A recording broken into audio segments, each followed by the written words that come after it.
Hello and welcome to the Nash Tackle Off the Hook podcast. Just to make you aware, this podcast may contain some explicit/offensive language, and if that's not your thing, you don't have to listen, but I have given you a warning. I hope you enjoy the rest of the show. You don't know the half of it, but anyway. I'm skating on the thinnest ice known to man. He said, and they put a poison in the tank that just instantly kills them. He went and we'd run out of it, so we cut their heads off with shovels. Suddenly, bang! The whole boat exploded. Take your sort of 8-inch long piranha and imagine that at 4, 5, maybe 6 feet. I said, I've revived your dead fish. F off, he said. You haven't. That was just humongous. It was... I couldn't believe what I was looking at. I'm just battling this fish out, and I know it's a black man. I'm saying I'll never be a naughty boy again. If you catch fish and you return them to the water, then you are my brother. Hello and welcome to the Nash Tackle Off the Hook podcast. Today is special for a number of reasons. I'm not in the studio, as you may have noticed if you're watching, and you maybe can hear if you're listening. I am in a beautiful part of carp fishing history, and with a man who's changed the face of carp fishing history, with none other than living legend, Tim Paisley. In your office, Tim. Tim, thank you for having me. How are you? Well, thanks for the over-the-top introduction, as ever. It's all I'd expect from someone from the Nash table, of course. I'm very, very well. Very flattered to be asked to do this. I don't think I've changed the face of carp fishing history, whatever. But I'll not interfere with your line of attack as things go. Yeah, I'm fine. Just fire away at me. I'm privileged to be here, mate, genuinely, and I'm looking forward to this. We're going to have a little dive through various elements of your life so far in angling, and I'm going to start with writing. I've got to. Where did your passion for writing, affinity to writing and everything come from? I presume from my mother. My mother was an English teacher, always liked words, always liked English. I was always going to be a writer. I was given a typewriter for my 21st birthday. But the thing about writing is you need inspiration. And you get inspiration from being in love or broken hearts or big events in your life. And really, it wasn't until carp fishing came along and Peter Mohan, the CAA, BCSG, used to demand that his members wrote. And I was finding carp inspirational from the word go. So I tentatively submitted 2 or 3 pieces to the CAA magazine, which were accepted. And I got some quite flattering feedback early, which surprised me because they were very bland. So carp are inspirational, and it was carp that triggered it. And once you get on a route like that, you tend to develop from it. And it's nice to have an avenue to go down, if you like. You know, we get caught up in life and marriage and kids and whatever, and it can become a bit bland and a bit of with respect to me, first wife, a bit of a mental trap. So carp fishing was the big escape, and writing about it just followed naturally. We're going to talk, sort of not in order, but we're going to talk through some well-documented publications that you've been editor of and been part of. If we start with Carp Fisher, how did you get to the point where you decided, right, well, I'm going to get involved, I'm going to start writing, and consistently so, in the shape of Carp Fisher Magazine? Well, that came about through the Carp Society. And the Carp Society came about because there was some unrest at the time about Peter. He was very inspirational, Peter Mohan, but he was a dictator. And there was some unrest about the way that he ran certain aspects of the BCSG and the CAA. And at some point, I became friendly with Rod Hutchinson and Kevin Clifford and a few of the others through CAA meetings, funnily enough. And I had a regular correspondence with Rod. And in about 1978, 79, in one of his letters, he said, well, perhaps you should start another national carp organisation, which was very much, I was sort of new kid on the block, and I still feel a bit like that. And Hutchinson and Yates and Kev Clifford and these others, Gibbinson in particular, were my heroes at the time. So for Hutchie to say that to me, you think, who, me? What What's that about? So really, then something happened which wasn't to do with Peter. People won't remember now, but the NFA ran ran angling, at the time. Mm-hmm. And there was a resolution passed in 1980 banning live baits. And everyone was taken by surprise. They didn't know it was coming up. So I thought, well, if that can happen, they had to rescind it when it was pointed out that maggots and worms were live bait. Yeah. So that was rescinded. But it did make me stop and think, hang on a minute, what protections carp fishing got? Because Peter Mohn was apolitical. He didn't want to know about angling politics. So part of the reason for the launch of the Carp Society was for political representation. We had to go down that route, because if they suddenly banned buzzers without us knowing about, or boilies, which is always on the cards, because carp fishing had become accepted, but it wasn't in those days. We were a bloody nuisance, if you'll excuse the expression. Still are in some places, and we earn the reputation in some places. But that was one of the main reasons for the start of the Carp Society. And because I was appearing in print, Mike Wilson and Dave Watson were the moving force behind Carp Fisher. They asked me to be editor, so I was involved in the production of that. And it started me down that route, very, very exciting. I mean, their creation of Carp Fisher took everyone by surprise, because it was just different league to any magazine, commercial or private, that had appeared up to that point. There was a quantum leap in the quality of angling publications following that. And Specialist Angler and then the CAA's Carp Catcher followed suit in terms of a quality magazine. And it took off from there. So I was involved in magazines by chance because of the start of the Carp Society. And your sort of affinity to being an editor, how did you find adjusting to that role, dealing with different submissions, different parts of work and compiling them all in an issue? Was it easy or did you find it challenging? Because as you said, you're working with work from contributors that are essentially your heroes in some aspects. It was more challenging to start with because they weren't the writers. Was it not? Oh, no, real handful of writers in those days. I mean, you bought a coarse fishing magazine for a Gibbonson article or a Hutchinson article or a Yates article. And maybe, I remember the first time I felt I was starting to make it, because if there was a Gibbonson article available for Coarse Angler, I didn't get in. And I remember one Easter, I'd got like 5 articles brewing in me. I spent, and we're talking about typewriters and carbon and whatever, carbon copies and whatever in those days, not what we've got now. A long way from what we've got now. And I sat down and wrote 5 articles and took them into Colin Dyson, because Coarse Angler, I lived quite near Coarse Angler at the time. Took them into Colin Dyson, he accepted them all, and in the next Coarse Angler, I was part of a double-edged spread with Gibbonson on one side and me on the other, the first. So I'd sort of suddenly been put on a par with Gibbonson. You've made it. Yeah, and it was a bit of a quantum leap in my mind. But in terms of editorship, no, that was always a joy. You look at the material for the first. There was a bit of a crusade with the Carp Society.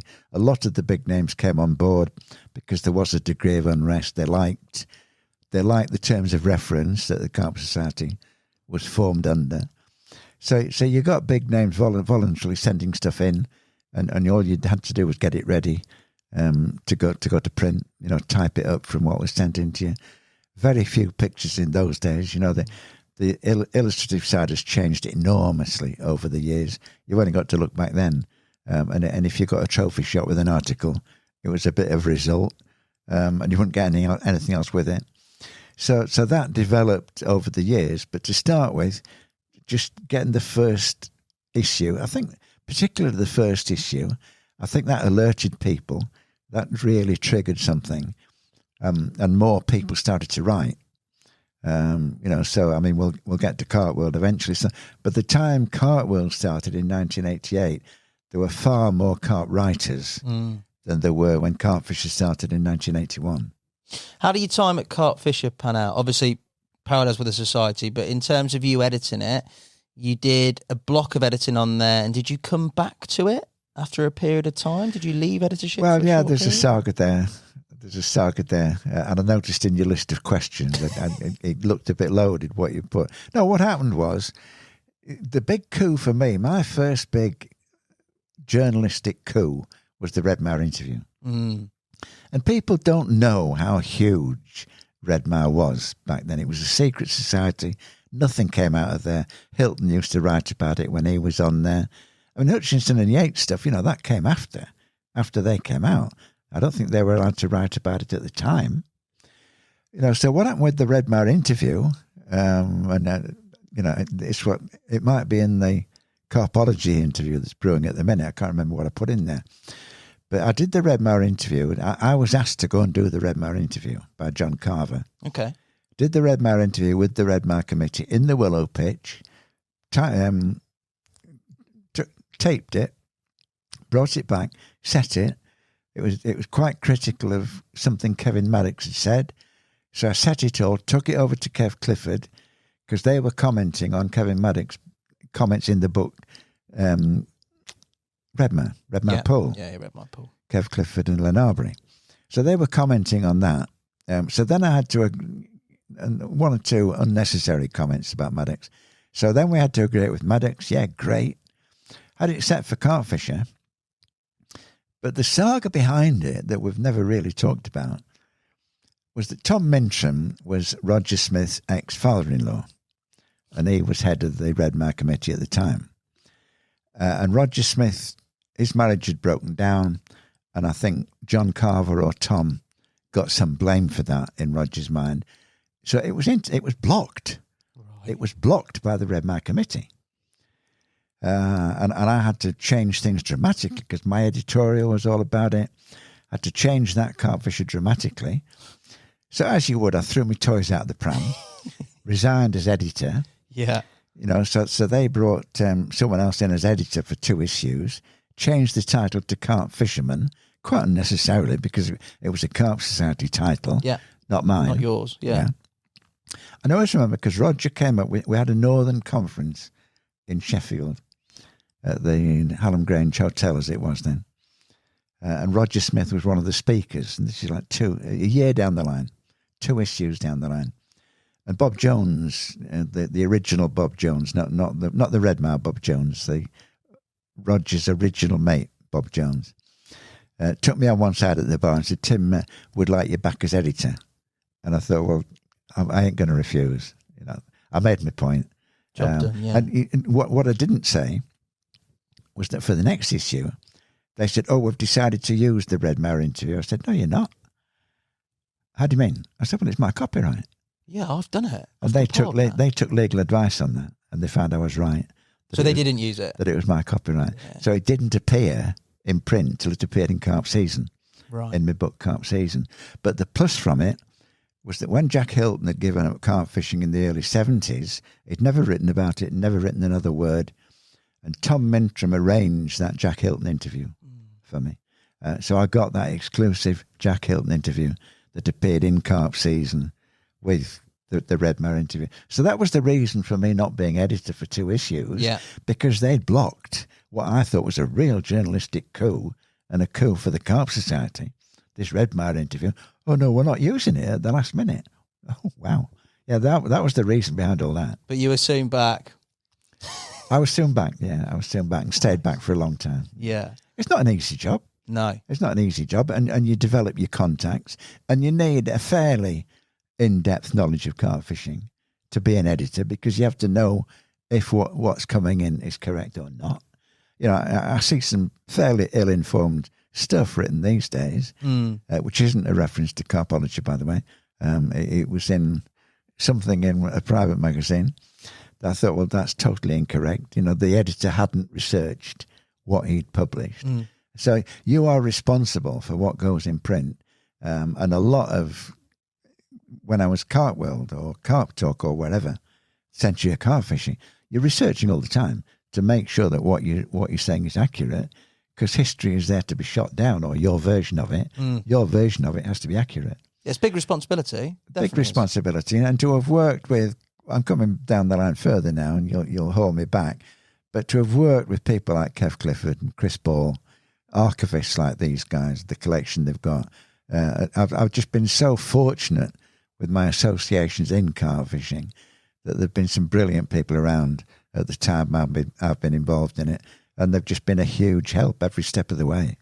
Talk to me about that. Talk to me about the characters and what the times were like, those Carp Fisher years when you were sort of in your editorial infancy. Because I'm 85, I'm born here, Tim. So give me some sort of concept as You're to born how in things 85? were. 85. Yeah, okay. Yeah.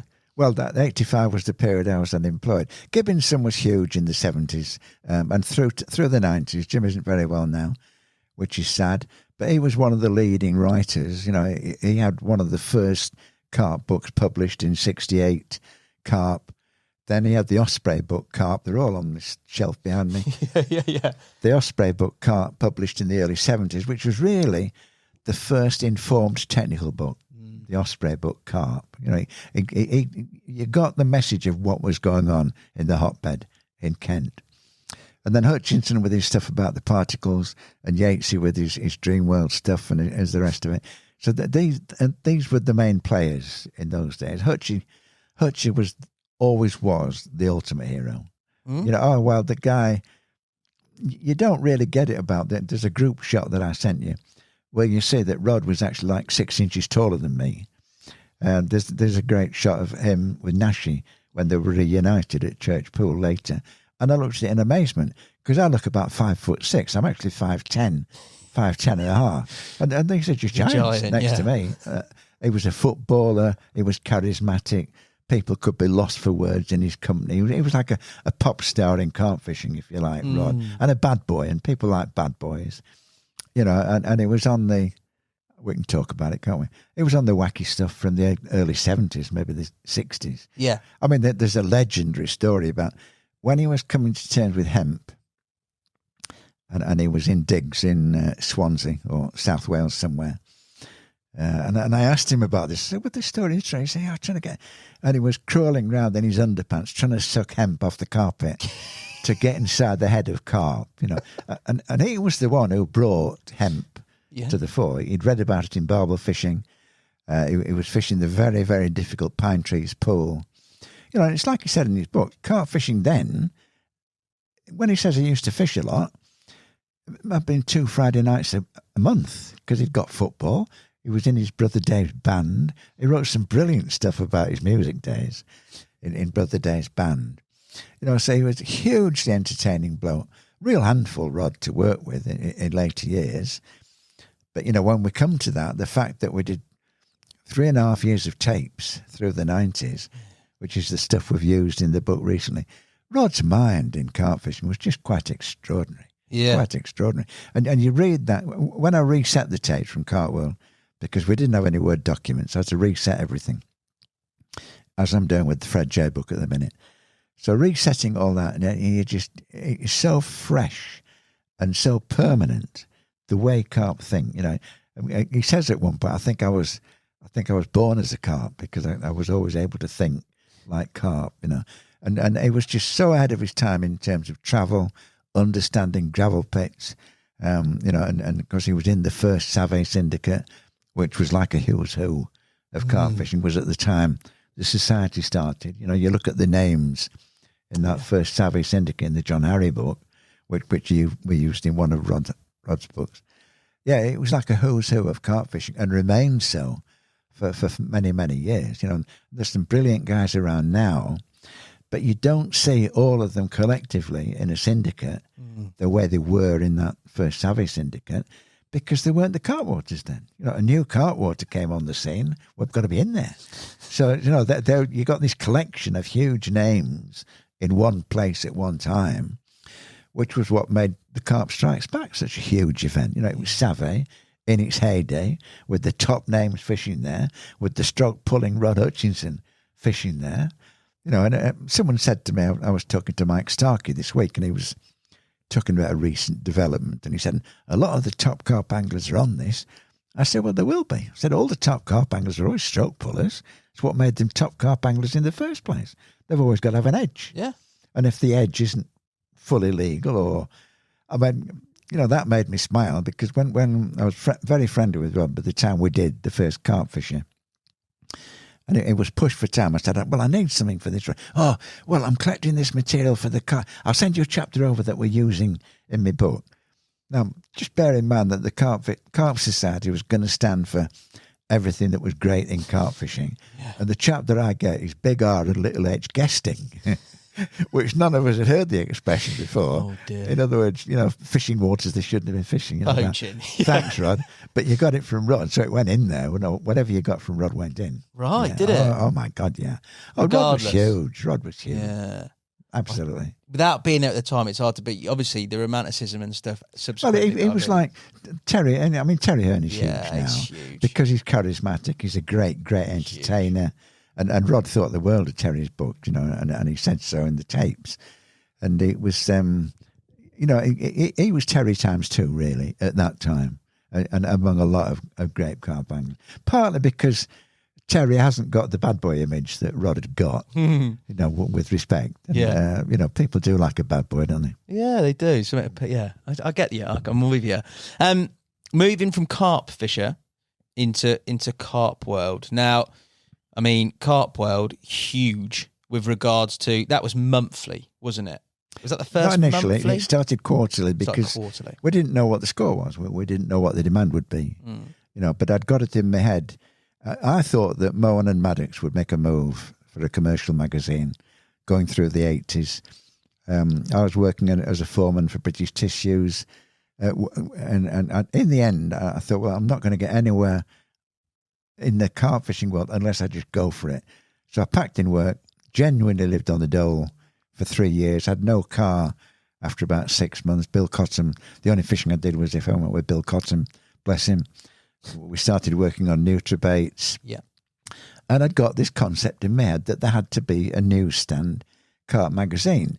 Because, bear in mind that the Hutchinson, the Yates, the Gibbinson, you've got to add the name of Maddox and Lenny Middleton to that. They were it was Lenny's brainchild, but I take on board what people say. It was a joint invention, the hair. And the hair made carp fishing so much easier, in inverted commas. They became a lot easier to catch with the bare hooks. The bare hook, the hook had to be in the bait prior to Lenny coming up with this. And it just changed carp fishing dramatically from like 80, 81. So carp fishing started to skyrocket through the 80s. So I've taken time off to write. I'd got a couple of books written. I'd already written Carp Amid the Storm in that first flush of enthusiasm for carp fishing, that first love affair with carp and carp fishing. And then carp season followed because of the big interviews and because of some stuff I'd written on my first 2 mangrove years about that, which was the Matthew Black stuff that we were talking about. Because it was unreal. Looked at from the outside looking in and then getting on the inside in those days, carp anglers were unreal. That they were just another dimension, really. Another dimension. You couldn't invent them. You could not invent carp anglers. And it's still true today. You talk about, I'd go over to Rod's to work. Do you want a drink, Rod? No, I've got one. I've put the kettle on. This is 10 in the morning. It took me 3 months to realise it was a mug of whiskey. And this is working with Rod on the tapes, So you couldn't invent the Yatesy was in a dream world of his own. Well, it always was.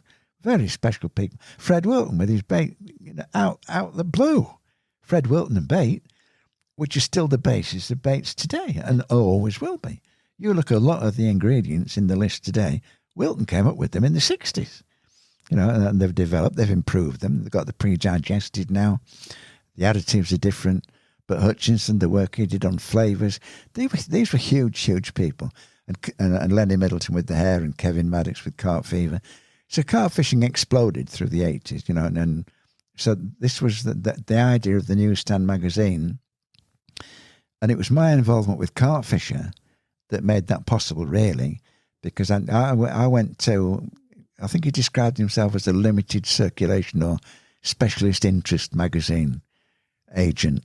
Went Hilton Lacey down in Berkshire, took Carp Fisher and said, I want to start a newsstand magazine. Oh, a single species magazine thing, which we take for granted now. Yeah. This single species magazine. He was impressed by Carp Fisher. And it took me 9 months to get it accepted, because what I didn't know, and I didn't know anything about distribution, WH Smith Retail and WH Smith Wholesale are two entirely separate entities. And there was a guy in WH Smith's Wholesale who Hilton Lacey knew would block it.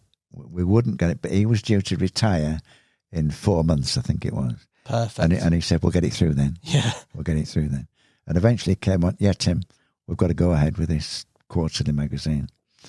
But then they were the ones who said, and the advertisers, Kev Nash was our first successful advertising person. And he was brilliant, Kev. You know, I've known him a long time. I've done 3 big interviews with him. Can be difficult at times. Kev, I hope he doesn't mind me saying that. He'll take that on the chin. He knows it, I think. I think he knows it, yeah. It can be a handful. And we've had the odd fallout, as I have with quite a few people. Never. Down the years, yeah. But we always bounce back for more. And I just so admire, we'll get to his lakes eventually, so admire what he achieved on his estate. Just incredible. So, yeah, we got the go-ahead. Kev struggled with the advertising. Kev didn't. Kev was brilliant with it. Then Clive Gibbons did it for a while, and it was the economics weren't working out. It wasn't Clive; it was having to pay people to do things. And Mary had come on board to look after the accounts. And Mary was just such a brilliant woman, extraordinary. CarpWorld wouldn't have worked without Mary. You know, whatever my involvement in it would not have worked without Mary. She took on the advertising, and she must be the most successful advertising person ever, Mary. Absolutely brilliant. Looked after, and rightly or wrongly, we got together. I felt safe. I was down to a short list of 2, and Mary was a happily married woman with 4 kids. And I thought, well, I'm safe with you. And the other one, I didn't feel as safe with. Safe with you. Right. Oh yeah, okay. Famous last words. That worked out well, yeah. That worked out well, yeah. Yeah. So she joined. Started in '88. She started in November of '88, looking after the accounts, and very level-headed, tough woman, gentle but tough, mentally tough, taking on challenges and the rest of it. So after about 2 years, she took on the advertising and did it brilliant. And we'd gone from quarterly to half-yearly. Quarterly to bi-monthly. Right. And then Rob Malin wrote for us to start with, but then Rob Malin he got in touch with me. I hope you don't mind, Tim. I'm starting a Carp magazine bi-monthly. We'll drop on alternate months to you with you. Okay. Fair enough, Rob. The minute I put the phone down, I said, Mary's, we're going monthly. Yeah. We're going monthly, Mary, because we realised that the mail order companies by that time were dependent on that. I mean, what happens with mail order is the magazine goes out, their money drops through the door, they pay you 3 months later. However much you harass them, most of them pay you 3 months later. You know, that is just a way of life.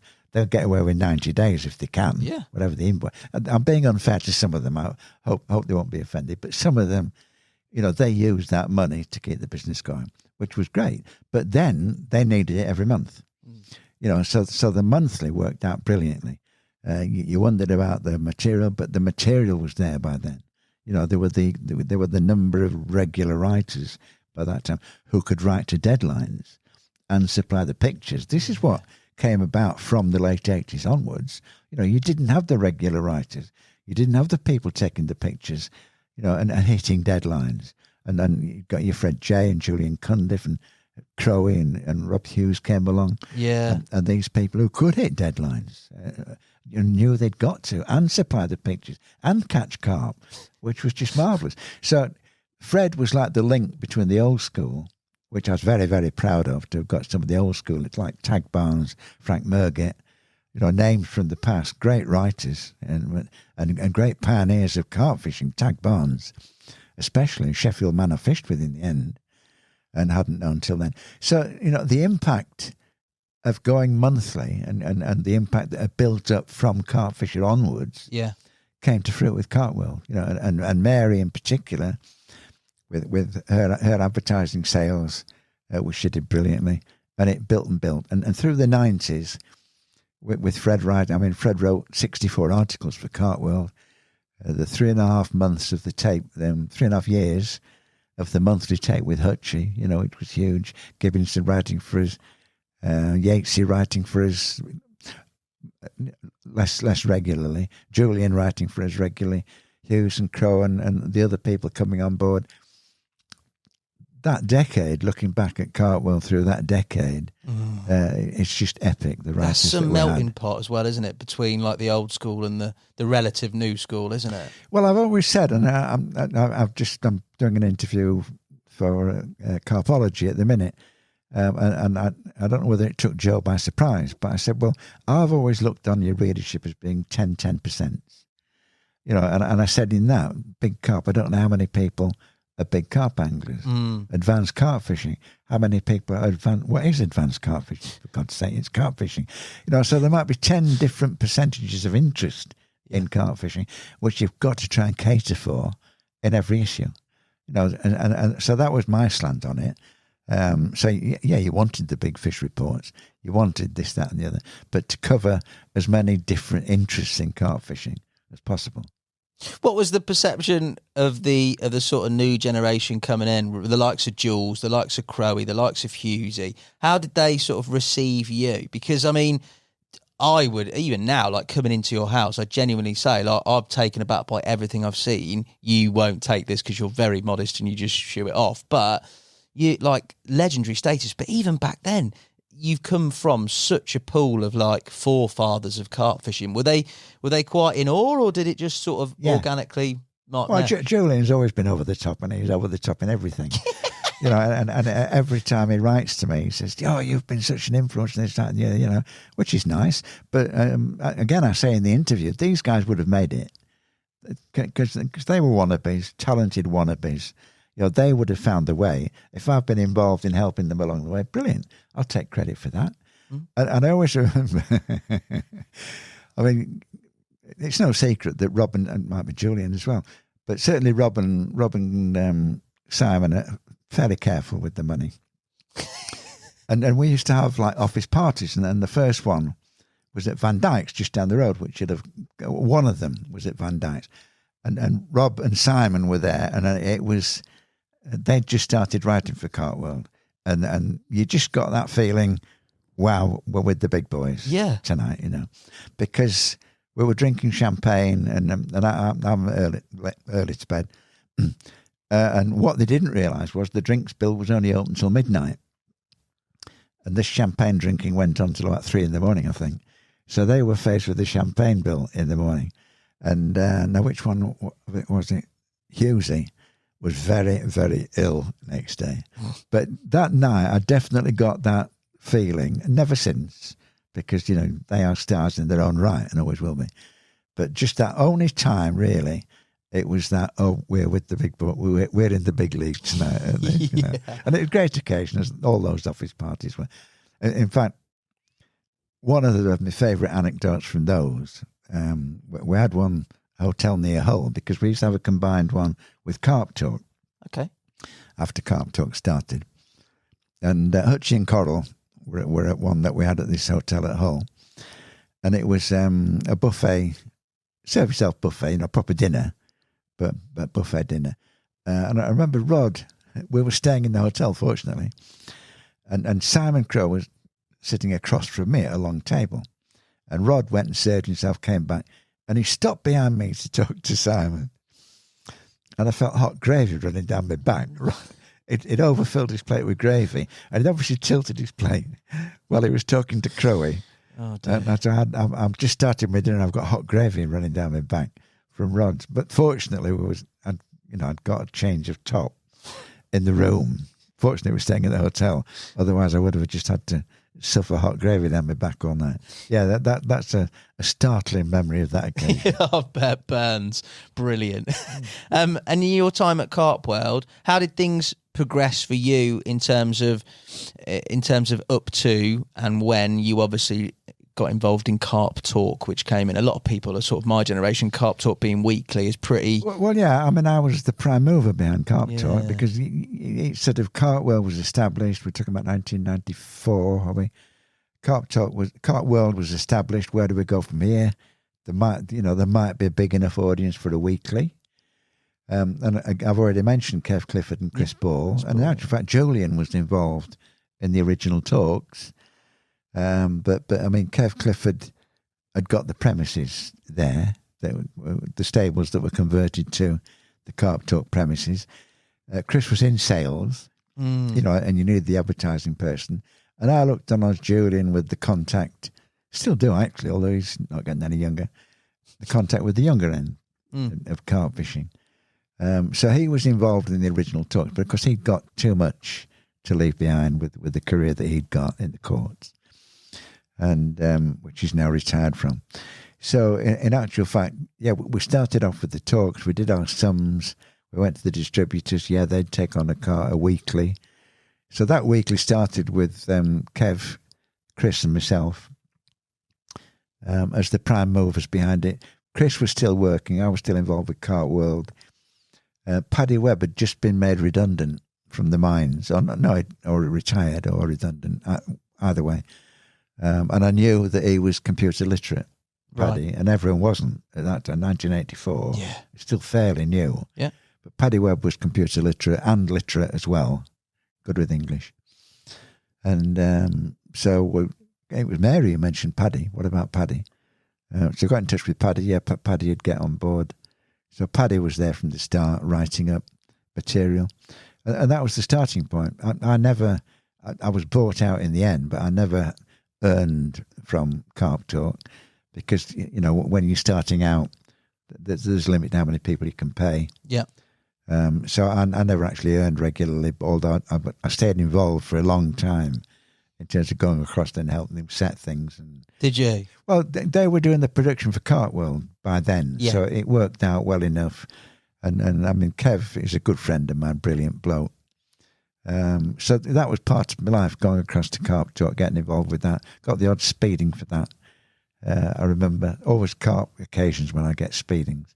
I haven't had one for 2 or 3 years. Touch wood, don't you?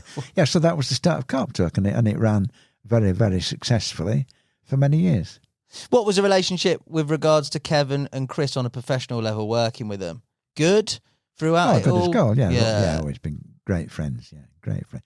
I've got a lot of admiration for both of them, but particularly, Kev Clifford has the greatest mind I've ever encountered in anyone, anywhere. You said this to me. Yeah. This is a guy who he can take computers to pieces to see how they work. I listened to him on the phone once. He just bought a new computer.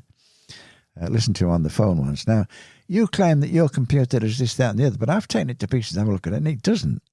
The salesman had to come back in and eat humble pie and say, well, so he knew more about this computer than the guy who sold it to him. Mad. Amazing mind, Kev. Brilliant mind. Yeah, brilliant times. From Carp Talk, give me an idea of sort of numbers with regards to issues. So CarpWorld being monthly, how widespread was your sort of audience? How many issues a month realistically through that time are being consumed? Sales? Yeah. Probably max 10. Yeah? Max of 10, I would think, yeah. That's good though, isn't it? Well, it is, because when you consider that there were 4 carp magazines, spread about. I mean, I said in the interview with Carpology, because Julian was involved in that interview, and he sort of got the impression that because you were rivals, that you were at loggerheads with people, which I never was. No. I've always looked on Rob Mail as a friend, always looked on David Hall as a friend. Yeah. But David Hall, because, I wrote for David Hall at one bit. And when CarpWorld came out, he was on the phone regularly. Have you lost your shirt yet, Tim? Have you lost your shirt yet? And then, 3 years later, he's got 2 carp titles. so he was a bit of a chancer, David. No longer with us, bless him. No, I never had hard times with any of them. Everyone's got to make a living, and particularly when you get involved in angling and carp fishing, that is the route that you want to go down. So, someone made the point once that I think they said that there was 1 rugby league magazine. Was there? And the fact that there were 4, I think 4 was the maximum there's ever been, maybe 5 at one bit. 4 carp magazines for a minority pursuit. That is a lot of carp magazines. That's a lot of magazines, isn't it? It is a lot. Yeah. Especially like when you talk about the time, you talk about the sport. it's still growing, isn't it? Nowadays, there's a lot of content. If it was still a magazine-led media, it'd be fine. But then, that's a lot. It really is. Well, I watch a lot of stuff on the iPad, on the internet. And there's a brilliant documentary on Netflix or one of the others. Freddie Mercury, King of Queen. And that, what's it, Rock, the photographer is on there. What's his name? And he was making the point that he was talking about music publications and what a hard time the Queen guys had with the media. They were always very critical of them. And he just made the point, he says, of course, there were 4 music magazines back then. There's only 1 now. I thought, wow, okay. So it's really hit, music publications, because it's the internet that's hit all the publications, So Joe's done great to keep Carpology going, because it's not easy paper print now. No. Books and magazines. So that stopped me in my tracks. There's only 1 music magazine now. I thought, oh my God, really? Okay. So Carp Talk, we talked about that at the end of sort of Carp World for you, and obviously them being almost, they were amalgamated at once with regards to Carp Talk and Carp World coming out of the same place, at Kev's place. You obviously formed Angling Publications, okay? Talk to me about the sort of thoughts and wanting to do that, because there's having ownership of a certain editorial piece, that's getting involved in various different writers, and then there's a company overall. How did you get to that point? Sorry, which point? Angling Publications. When did you decide? Well, that was we formed. Well, that's not quite true. Well, you have to have a limited company. You publish something, you have to have a limited company. So there was a limited company to start with, which was actually Paisley Wild Publishing. And Steve, it didn't move quickly enough for Steve. He thought we should be earning 50 grand a year within 2 months, sort of thing. He was the typesetter, Steve, at that time. The design, typesetter. Yeah. So it came to the point that we had to put more money in, which I borrowed from the bank. Steve didn't want to put any more money in. So in actual fact, at that point, the title became mine. The CarpWorld title was mine. Right. Not Angling Publications. Okay. They were publishing it under license from me, which was what ultimately happened when Bev and Mick, when the girls wanted to move on. Because when after Mary died in 2003, bless her, Pip and Jemima were the moving force behind the running of Angling Publications. Yeah. In fact, when I sent you those pictures through, and I'll dig one out for you, there's a picture of the staff at one point in about earlier this century, I think 2011. And we've got about 25 employees or something. And you look at it and you think, what on earth were you all doing? Well, yeah, I did think that at the time, now and then when I went in. Because I was the writing force behind it. Yeah. And other aspects of editorial. I always tended to work from home. Oh, all right. So you didn't actually go in? Yeah. So I would go in twice a week, 3 times a week or whatever, and across the Carp Talk. But the 90s was glorious because, I'd taken on, or we'd taken on the mangrove and birch in 89, yeah. And I was so in love with that mangrove, that 10,000-year-old ice age water, remote. And of course, I'd done the circuit waters through the 80s, which I guess we'll come to later. But once and this is what Rod found, once you'd got your own waters, you didn't want to be queuing for swims. You didn't want to be barrowing round places, whatever.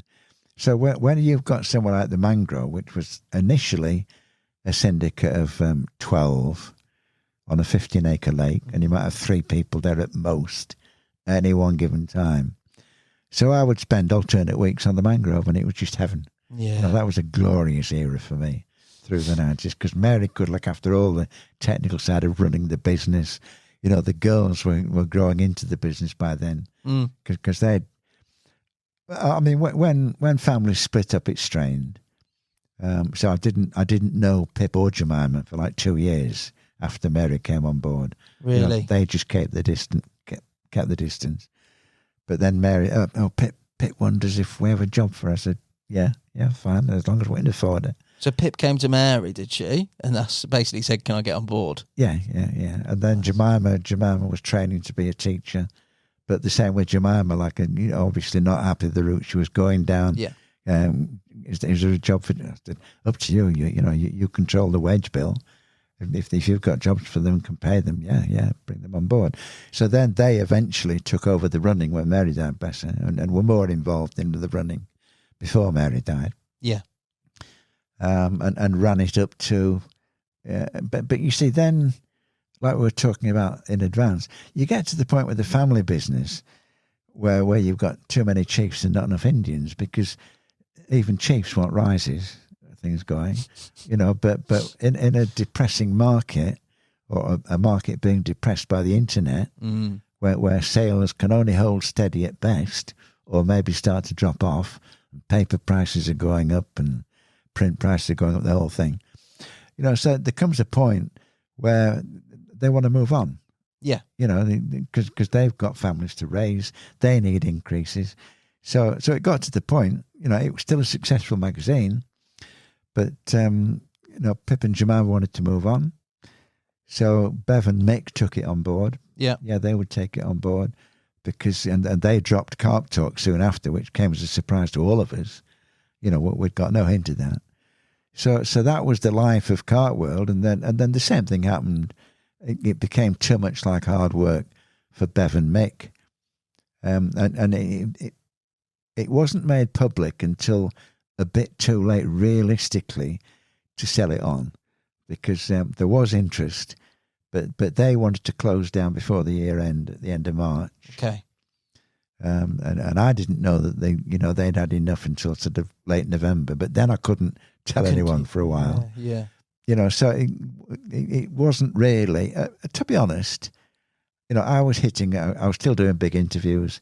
I was still doing 5,000 word a month column. So as long as I could find a living somehow, alternate to that, I was ready to move on as well. So, but sad to see it go at the same time. It's been a massive. Sad to see it go. Not really. No, not really.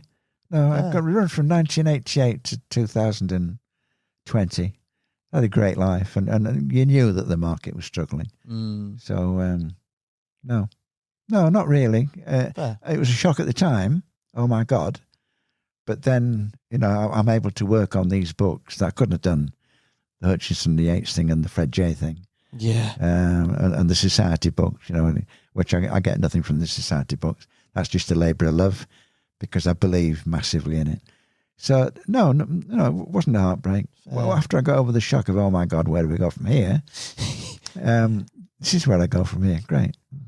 You led in lovely there, Tim, with regards to books. So you published 11 books to date, or over the years, should I say. Talk to me about writing, how that differs within books and obviously the magazine work you did. Much of a difference, or have you found it just as easy, or is it more detailed? Give me an idea. You hope a book is more polished, because there's always next month. If you reread something, and I got to a lot of trouble, might not always show, to make sure that it is as perfect as I can get it, especially about readability. Colin Dyson was my first editor, Course Angler, and I used to look and see what he'd done to my material, and I would have flowing sentences that went on for 3 lines, and he would tighten them down. And I mean, Yatesy is, to me, Gibbonson was the same, but a bit more mechanical. But Yatesy to me is perfect on flow, the use of colons, semicolons, commas, which is just speech. That was a colon. That was a colon. That break in my speech there was a colon. That was a semicolon there. And it's when you're reading a sentence you've written and you want someone to read it and understand the sense of it. If you have to reread a sentence, it's wrong to get the meaning of it. But you should be able to keep a flow. You should be able to just read, and it goes on and on and on. And that is down to punctuation, because you want what you've written to be read as you've written it. And you do that with punctuation. So I'm perhaps a bit editorish this, but a semicolon is it a full stop or is it is it a colon? Sorry, is it a full stop or is it a colon? If a full stop is too strong, then it's a colon. Is it a comma or is it a semicolon? They're the breaks to me. And sometimes a comma is not strong enough, so it's a semicolon. Tim, you should have been my English teacher, mate. I'd have paid more attention, I think, in literacy. I reckon my grammar would have been a hell of a lot better. Well, yeah, at that stage, I think that, and it's something I've had to study, and you study Yeats, why does this flow so well? And he flatters me very much now because he sends me chapters from his current book to comment on, and it's always on flow. If I say, well, that's not quite a sentence of yours, Chris, that. In fact, this last one, because he's become tighter and tighter with words. I think for most carp anglers, his greatest writing were the Redmar chapters in Casting at the Sun. Absolutely brilliant. And Fred J commented on them in his, and he reread them because this was Yeats at his best with a subject we can all relate to and enjoy. And it can sometimes get a bit rarefied with his Golden Scale Club and whatever, So, and of course, he's moved on from angling. His Night Walk book, his acclaimed Night Walk book, he actually gave a talk at the Hay Festival, the Hay Literary Festival, which is a sphere way beyond angling. Yeah. He's in the real Different literary level. world. Yeah. Yatesy. So he's done Night Walk and he's now doing Winter Walk. And he's quite communal, Yatesy. He does like to talk. I mean, if ever I ring him, are you going shopping? Have you got anyone calling? I clear it beforehand. Otherwise, you get, oh, well, I've got to, whatever. So I'm always, when I speak to people, have you got time? But we can go on for an hour sometimes because he's a fascinating man with a huge understanding of life and nature. And, he was talking to me about pheasants, the damage that pheasants do to nature, because they're now breeding so many just for people. And he's saying these sultans come over from the Middle East and they need 100 pheasants in a bag or whatever, and then they're going to bury them after. And he said they're predatory pheasants, the damage they're doing to nature. I said, well, have you got this in your book, Chris? Well, I said, none of us understand this. Mm-hmm. It's like him talking about the, since we've come out of Europe, some of the substances that were banned on the land and the rest of it are no longer banned. And the poison that's going into rivers as a result, into lakes. He's got this huge grasp of the real world, Yeats. He lives in his own, or you think he lives in his own dream world, but he doesn't. He's got a real grasp. But I'm wandering here. So his use of English, and I will read it if I'm starting a book or whatever, I will read Yeats occasionally to get that flow, to get that feel of that flow, and to see where the colons are falling and the semicolons. And it's just talking. You're just talking on the page. It's as simple as that. And if you make a sentence too long and not punctuated correctly, you can find you having to reread. So I'm going back to the difference between a book and a monthly magazine, really, because the monthly magazine is always next month. But with a book, particularly if you, I've done too many books because you do a book. Carp Amid the Storm was my first book, and that was my love affair with carp fishing. And then things come up that breed a book, and then you think, I'm not really describing what I mean about carp fishing. So the next year or 5 years later, you've got another book in you that demands your attention and to write it. And you want a book to say for posterity what it is you mean to say. And monthly magazines, which I've found, because I'm having to work with monthly magazines for the Fred J and the Yatesy stuff and my own stuff, and it's just disposable, isn't it? Which is sad, really, because you put your heart and soul into it. And it's why some stuff deserves to be kept, like the Hutchinson tapes, the Yatesy Redmar trilogy, which became a quadrilogy from the early 90s in CarpWorld, which needs to be on a bookshelf forever so people can go back to it and read that, like Redmar pooling Casting at the Sun. So Gibbonson and Yatesy were my guides, writing-wise. Fred J, to a different extent, a slightly different era. It surprises you how much style of writing dates when you start going back to material, which you find with that. So, the book thing is, it starts with my love affair with Carp was Carp Amid the Storm. Just loved it. I had to tell everyone what a wonderful thing it was and how much I loved it and the rest of it, which I like. I can reread it. There's the odd word makes me wince. But anything you've written as long ago as that you can reread now, that's great. Yeah. Because some of the stuff you write, you think, oh my God, did I really do that? Was that? And Yates is like that, because one of the books he's doing at the minute, not with me, that he's doing with Wayne, he's wincing about some of it that he's having to go back over, which is fair enough. So the succession of books, and when you say I've published 12, I've had 12 books published or with published myself of mine. And I'm doing another one to set it all. Alan Tompkins came up with this book titled Magic in the Water, and I winced. I thought, you bastard.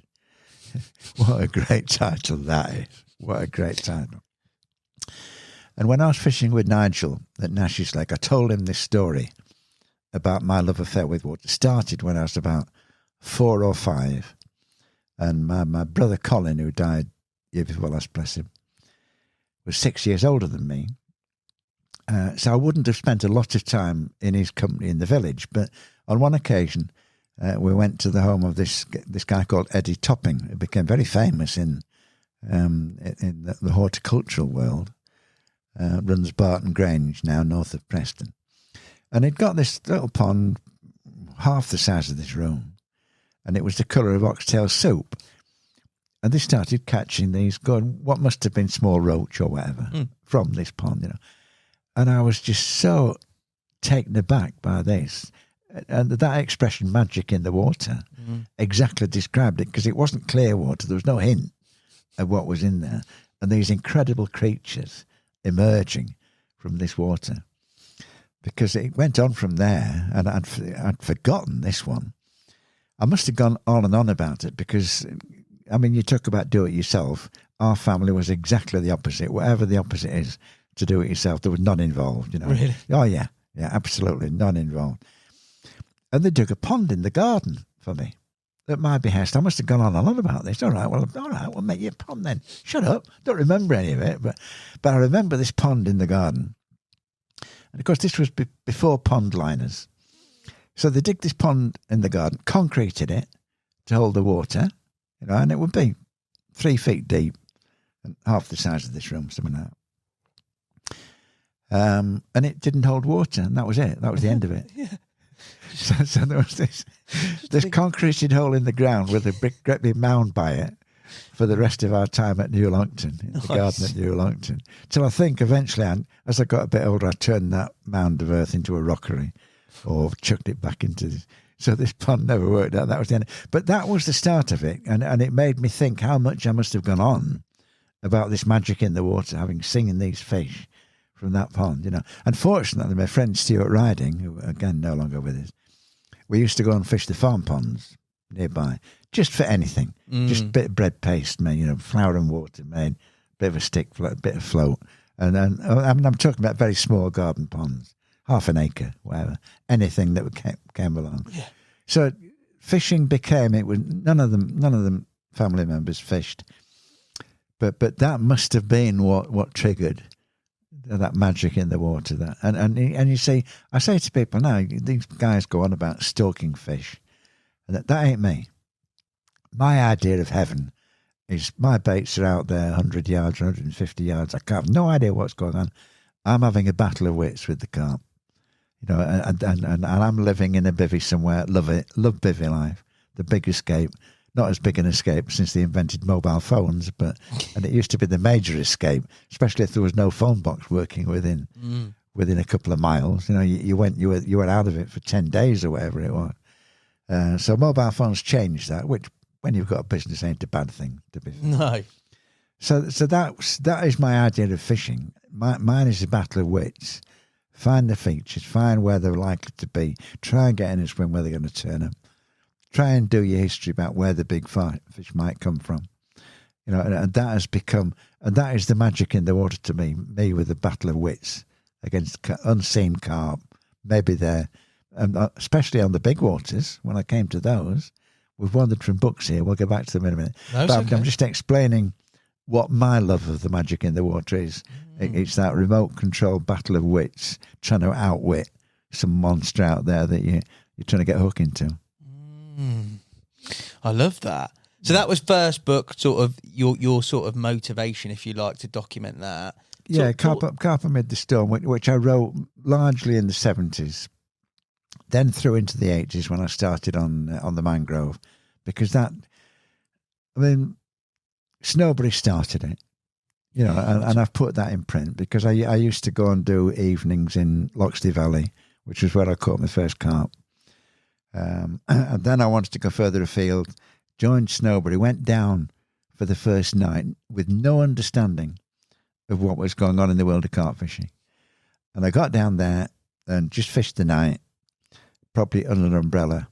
And I had to go away next day, and there were these guys in homes cooking breakfast and there for eternity. I thought, oh my God, I am seriously missing something here. Because there was a timelessness to that that is bivvy life to me. A fortnight at Rainbow, you set up, it's the rest of your life, isn't it? Yeah. You're there for 2 weeks, no rush to do anything. You do, but there's no rush to do anything. Always the first thing, get bait out there. However tired you are, however knackered you are, get some bait out so they know you're here. Then we'll start working out from next day what we're doing. Wherever I go, that is always my starting point. Get some bait out there so you know they're here, so they know you're here.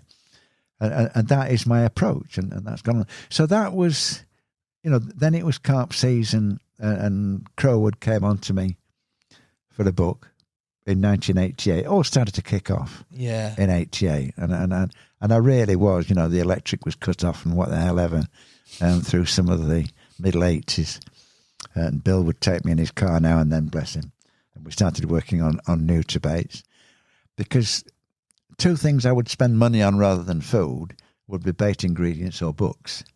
Really? Oh, yeah. Because second-hand bookshops were your book finding place in those days, not the internet now. No. You can get, you just go and, I shop at 4 a.m. When I get up at 4 a.m, I'll do some shopping for books or whatever on the internet. Brilliant. So always books, and a lot of the books now on here, these shelves go back a long, long way. And so they came on to me for a book, which was carp fishing. And I'd been noticed, which you keep coming back to. It's like I said that to you this morning about the Carpology interview and the podcast. Oh, I've been noticed. And it wasn't facetious, because you can fade away. You can go out of fashion very quickly, and you accept that. So when I say you've been noticed, it means people want to take notice of you, which is nice. Whether they do, that's another matter. But you just, you stick around for long enough, and you catch people's imagination or whatever. You've got something to say, but whether people are going to listen to what you've got to say, that's another matter, isn't it? That's another matter. So the carp fishing, and then I'd got this big carp book brewing in me. Went back to Crowwood, outlined it. Yeah, we'd love that. Okay. So then it sort of built from there. And then once you can publish your own books, the sky's the limit, really. Which is what's happening with people now. The sky's the limit. So you get an idea for a book. I suppose one of my favourites has got to be Memories of Carp, because of the people in there, because of the great sessions described in there. And then I'd done From the Bivvy in the early 90s, which people went on about. I thought it was pretty basic, but people liked it. And again, it came back to, as I went through this century, I thought I could do better with that, so more From the Bivvy. And then Bivvy 3 was the one, people said, oh, you're going to do, no, I couldn't improve on that, Bivvy 3, because the self-discipline, it's like your self-discipline, watching you set all this up. This morning, different world to what I can do. But it's the same with the Bivvy books. If you wake up at 3 a.m. and you've got thoughts in your head, you've got to get up and write it. If something happens that, I need a picture of that, you've got to set the lens up and be ready for the bird life and the rest of it. So that there's a self-discipline involved beyond my slothful idea of living in a bivvy and doing bugger all for 2 weeks. Yeah, living the dream. Yeah, living the dream. Yeah, absolutely. Living the dream, but with work thrown in. So, on Bivvy 3, I got the results with it. Both Redmire and Rainbow and Nash's. Nice session at Nash's when I had the personal band. So, move on. So, I haven't moved on to anything. And I'm sorry, I did the bait book, which had been brewing for 40 years, which has taken up large chunks of my life, trying to understand the relationship between carp and their foodstuffs, which I've tried to explain. You can't explain heavy science too simply, but I had to learn heavy science to understand it and write about it. So I suppose one of my proudest achievements is that Carp and Nutritional Recognition book, which I published myself because Angling Publications had gone by then. Published that myself, and it says what I wanted to say and what it took me 40 years to learn. As I said before, for you, is that the importance to document that in history for you? Because without it, and you said before, you sort of insinuated, you said you can get lost and it's nice to be noticed again. Not that anybody's not going to notice Tim Paisley, but you know what I'm saying.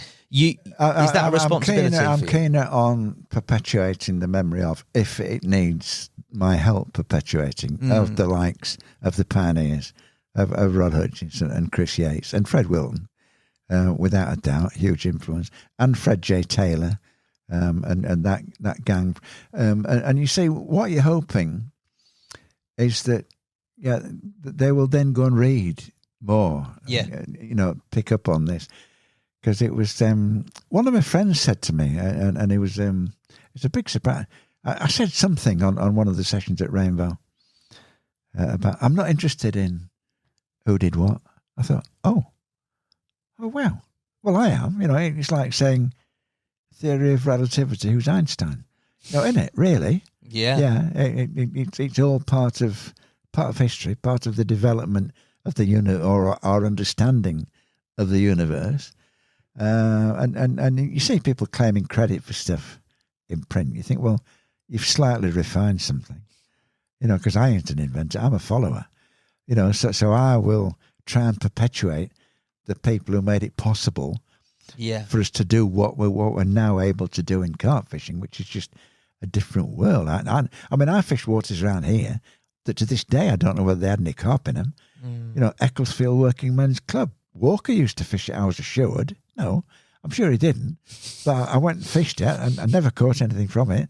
And to this day, I don't know whether it had got any carp in it at the time. And this is the degree. And Fred J is the same about waters they failed on, because if they didn't take potatoes, they didn't know where to go from there. And the funny thing was, Redmire was the only carp water they fished that they didn't take to potatoes. All the others, potatoes worked on them. But then the great minds come along. Yeah. Well, we want more than 2 runs a year, sort of thing. Which was where your Wiltons and your Gibbinsons and your Hutchinsons with his particles and all these guys came from, and took it further, and Duncan Kay, and took it further and further. Yeah, and developed to what we've got now. But it started with them. Yeah. Yeah, too right. I feel that's an importance in terms of documenting where it's all come from, or having an understanding of that anyway.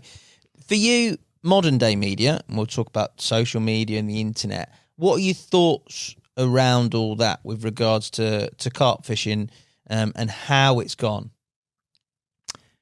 I think social media, I think the internet is fantastic. Social media, it seems odd to me that the laws of libel don't apply to the social media, because people go on there and by innuendo or straight statement can bury people's reputation, whether it's true or not. And if they do that in print, they would get sued heavily. Well, they're doing it in print. So I do not understand why the laws of libel don't.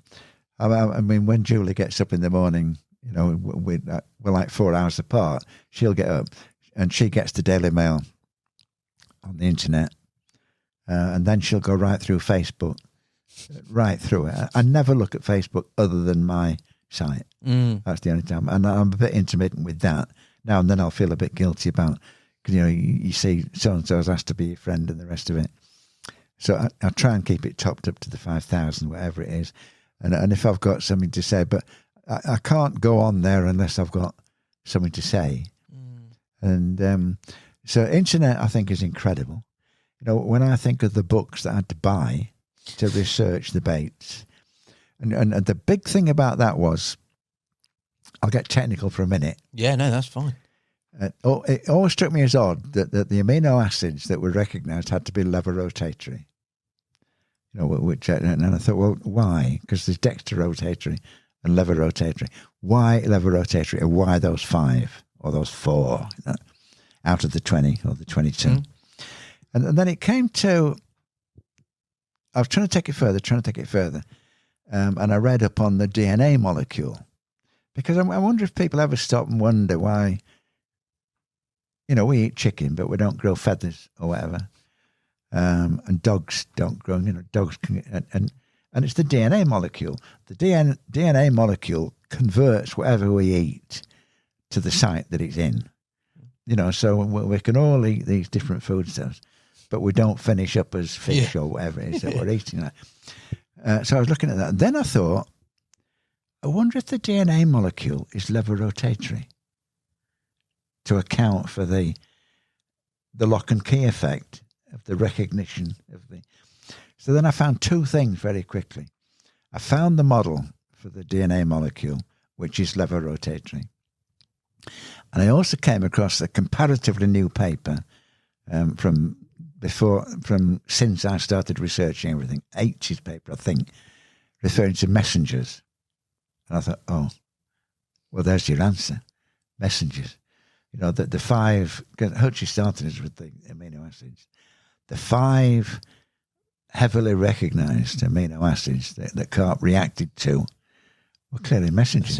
Yeah, exactly. Here is food, you know. So after 40 years, but then you've got to understand what it is you're reading and what you're looking for to come up with whatever it is you want to come up with. So then suddenly the DNA molecule being lever rotatory, which could account for the lock and key effect, and then the Japanese professors saying that there must be 4 subsites, you know, a 4-fronted recognition, and you think, well, yeah, hunger to me is nutritional with carp, and ultimately, if that nutritional hunger isn't answered, then it isn't fulfilling their needs, you know, which is putting it pretty basically. But we tend to just feel hunger. Yeah. Although I will get cravings for odd things. Yeah. And then it goes away. Like I'm big on broccoli, and I suddenly got a craving. Ever so good for you, broccoli. Yeah. But why I suddenly got a craving for broccoli when I've never been a great greens person? You know, so I think we have got some built-in recognition of what it is we need to eat, but we are taught what to eat. Now, carp come from spawn. They haven't got any parents, you know, so they have to have an instinct for what to eat and what works for them.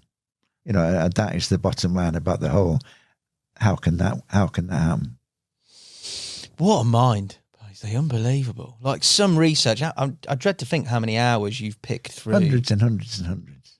Hundreds and hundreds going up blind. And you'd go 5 years standing still till the internet. Yeah. And then you didn't have to buy a book to get any further or get a new research paper. You could ask it the question. I asked it, is the DNA molecule lever rotatory? Yes. It came back with, it came back with all the guff on it. Pretty useful. Extraordinary. So, very bad. I think the internet is magnificent. Absolutely magnificent. You can research anything instantly. Instantly you get an answer on it. You know, so social media, less enchanted with. I can understand that. It keeps a lot of people happy. And I think that's an important thing. As long as it's not abused. Simple as that. But there's so much stuff abused in modern society. And I think one of the problems with social media is instant reactions to things. You know, because I've been that route just once. Once I let it go quick, not on social media. Oh. I'll let it go. I'll write a letter that I'm outraged about something, and it's got to rest for 2 or 3 days. Yeah. And Julie, my partner Julie's sister, has got a great expression. I'll take it to bed with me for a few nights. And it's something I've learned. Take it to bed with you for a few nights, not for one night. And by the 3rd or 4th night, it's gone away. Forget it. And Kev Clifford taught me a big, big lesson there. because one of the magazines he did, there was this scathing letter about Kev. God knows he'd written it. Scathing letter about Kev. I said, aren't you going to reply to that, Kev? Oh, they can say about anything they want about me. Me replying to it ain't going to change their minds. And I thought, oh, good on you, bless you. Yeah. And I've tried to adhere to that. Ignore it, duck it, ignore it. Yeah, it's difficult, but as you say, it's not going to change their opinion, is it? It's job done. For you, when you digest media now, video, do you still prefer the written words? Do you still love a book in your hand rather than watching a video? Yeah. Well, carp fishing, yeah. Yeah. And fishing. I can't watch. Having done it, and a video can never, ever get across what it is with respect to yourself here. And it amazes me because a lot of my interest on the internet comes through interviews. I just love interviews. You know, the documentaries which are scattered with interviews, absolutely great. Love it. People talking about that. Oh, I didn't know that. Wow. So the lack of interest or the lack of coverage of interviews, which podcasts are now taking care of, is huge to me, because I hope we can get. I mean, you watch someone playing a fish, and it doesn't tell you that he's waited 10 days for that, does it? You know, no. And they did the birch videos didn't work too well, but at least there was a timelessness about them. Because there was a big algae bloom on and we were struggling, you know. So we had to sort of converse and talk about fishing. So they got some acclaim, but I was never comfortable. I've done 2 or 3 films. Never comfortable with carp films because I thought, whatever we do, this is not getting across what it feels like to me and what it means to me. And I can't get it across. Fair. And it's fair to say, well, you are really still as active as ever in terms of your research, your writing. I came in this morning, you were like, I was up at 6 and I was in the office working on the book. Like, I'm always in the office by 6, because you wake up with your mind fresh. You go. I mean, I went to bed last night and I knew this was coming, and I thought, well, I've no idea, because at one bit, when I was like hotly in pursuit of overnight glory, each water I caught a 50 from was, wow, big deal sort of thing. And at one bit, I knew how many waters I'd caught 50s from. And I went to bed last night and I thought, well, I'm going to ask some questions that I don't know the answers to. And I didn't know how many waters I'd caught 30s from in this country, which is 10. And I didn't know how many waters I'd caught 50s from abroad, which is 9. As far as I might have forgotten one. But so I woke up this morning researching that.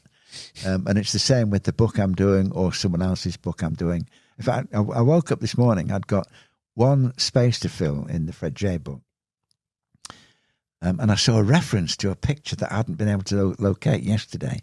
And I woke up this morning, so I've got 3 things on my mind. How many 30s?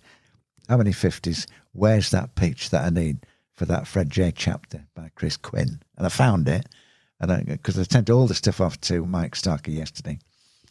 And I found it, sent him an email this morning with the caption, just put that picture in instead of the one that's on page whatever at the moment. So you wake up with a very, very fresh mind. And the fact that I come downstairs, have coffee, take my health pills, and be in here by 6 o'clock with my mind fresh, which is why I often have to have a sleep in the afternoon, because I can't spend the amount of time on that screen that I could at one bit. I can maybe do 6 hours on that screen now, and that really tires me. That's a good old stint, though, that is a good old stint. What keeps you motivated to do it? There's nothing to sort of prove or to, I don't know, you're not an editor of a magazine where you have to go out and keep... I think it's this posterity thing. Yeah. Like you do books and you do books, seems like a good idea at the time. Bivvy 3, to me, Memories of Carp and then Bivvy 3 are maybe the 2 most enduring, because Bivvy 3 was, in my mind, it was a success. But it's not a literary work because you're writing it on the bank. And I just religiously convert what I did on the bank to what's in the book. So it ain't a literary endeavour. And it's just, you get inspiration from people. You get inspiration from the written word, and then it's this posterity thing. You want something to last. You want, we'll get onto the fishing. and the matches, we'll come to the matches. Whatever people think of matches, winning a world title is an achievement. Cool, yeah. And so it's achievement, really, that you're trying to leave behind whatever people think of you. One of the things that made me wince about it, use 3 words to describe yourself, in one of the thing you sent through. I like the fact I've made you wince in some of my questions. Yeah, that made me wince, because my immediate thought was aging, overweight, neurotic. You can have those 3. Yeah, so I thought that's a nice enough description of me, because the older you get more peaceful in your mind, but you also get more neurotic about things. So you're avoiding situations which bring out the neuroses in you. So yeah, I am raving neurotic, slightly overweight, not as badly as when Mary used to feed me 4 meals a day. I've managed to shed 2.5 stone since the Mary days. Oh, yeah, she had me up at 4 meals a day. Yeah, she had me up at 16.5 stone at one bit. She loved feeding people, Mary. Yeah. The more people, the better. Loved it. She used to do the big carp schools and the fish with the stars. And I mean, I'm diversifying again. Mary's idea of cooking, and it had to be beef for people at Rainbow, but you had to slow cook beef. You couldn't cook beef; had to be cooked overnight. So, of course, we were working with gas. So John Lilly was sent down every hour and a half to make sure the gas was still working. So Mary's beef would be slow cooked by the next day. And it's people to their own thing, isn't it? Yeah. People who are expert in their field, I think the world of them. And like the people I've been influenced by, and watching you set all this up. Oh my God, it's frightening, all this. Yeah, I think I'm more frightening than the stuff, mate. Don't worry. Yeah, I'm no expert by any means. So yeah, and I think that is the driving force. Yeah. I'm 84 now. And I'm still active at 84. My mind is still active, which is the important thing. Your mind's not active, Tim. Like, you're making me feel inactive. I'm 36. You get up at 6 a.m, you're in there. I'll edit, I'll read stuff. No, your body can be active without your mind being active. Your mind, your mind is still active when you can compile the books about other people that you've got to research and then get your head round where does that picture go? Where did he get that from? The rest of it. And that is down to the health stuff that I take. Stephen Hawking said there was such thing as brain food. And I've been on the ginkgo biloba and ginseng, which is supposedly brain food, for maybe 10 years now. And my mind is sharper than it ever was in terms of memory and compiling stuff and putting stuff together and working. And I mean it. So that's the time when people are fighting off dementia. And my body is fairly average for 84, but I'm still here. But my mind, I think, is reasonably sharp for my age. And a lot of it is down to the health stuff I take. Some of it's for fighting off arthritis, but other of it is, I'm on one now called Cell Regen, which I've been on about a year now, which is cell regenerating your cells, as it says. Now, my legs are definitely getting stronger because golf plays hell with your legs. I was going to say, you said physically you're like average. You're teeing off golf balls in the back garden there, mate. Yeah, but my legs hurt the day when I come back in, mate. My legs hurt the day after a round of golf. Yeah, so the health thing came from Fred Wilton, without a doubt. Yeah. I mean, when I read Fred Wilton, protein, carbohydrate, vitamins, particularly the fats, unsaturated fats are okay. Saturated fats are dangerous. I didn't know any of that. And when I read Fred Wilton, I thought, well, if carp need that, what do we need? And that set me on the nutrition track, in addition to all the other stuff, the scientific guff and the rest of it. So Fred Wilton, and funnily, and I gave up smoking because I was having a long battle with smoking. Gave up smoking then. Like that, cold turkey? Yeah. Well, it probably took me 2 months. But after I read Fred Wilton, I thought, well, I definitely, that definitely isn't part of nutrition. And I went on the vitamins and minerals then. So I've been on them since 83. This is 83 I'm talking about. And I've gradually built up. I mean, I must be on every mailing list there is for health products.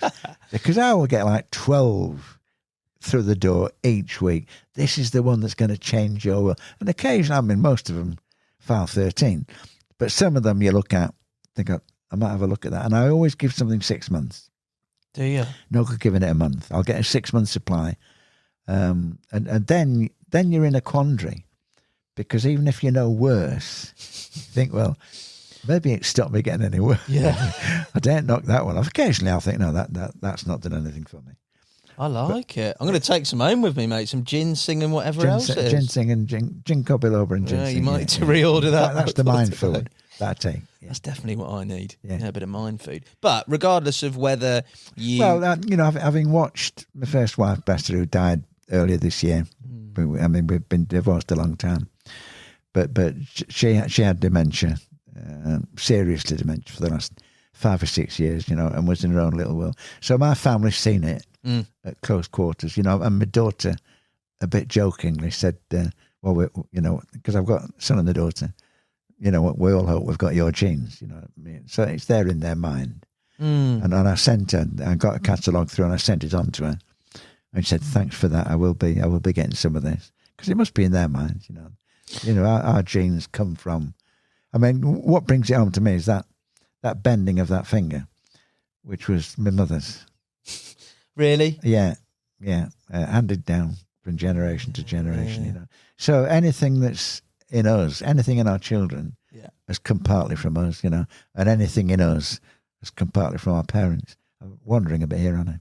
No, I like it. I like this extra depth. That's good, mate. But I think going back to the point about the motivation, being still active, still writing, I think regardless of whatever, and you will definitely compile some more incredible books, I know you will over time, regardless if you did anything, you've left a legacy, and an incredible legacy.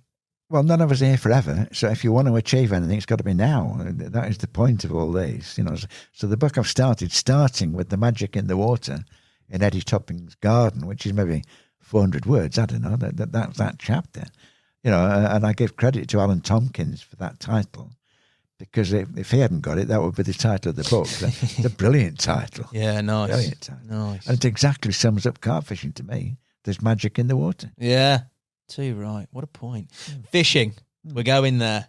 I mean, there's loads to talk about in terms of fishing, but I wanted to talk UK. Well, actually, we'll talk matches first. Okay. Because, I mean, it's fair to say, as a record, that's pretty impressive, mate, in terms of world champions, World Cups. The matches started, funnily enough, at Horseshoe. Yes. Because there was a match, a funding match for Horseshoe before the Society purchased it.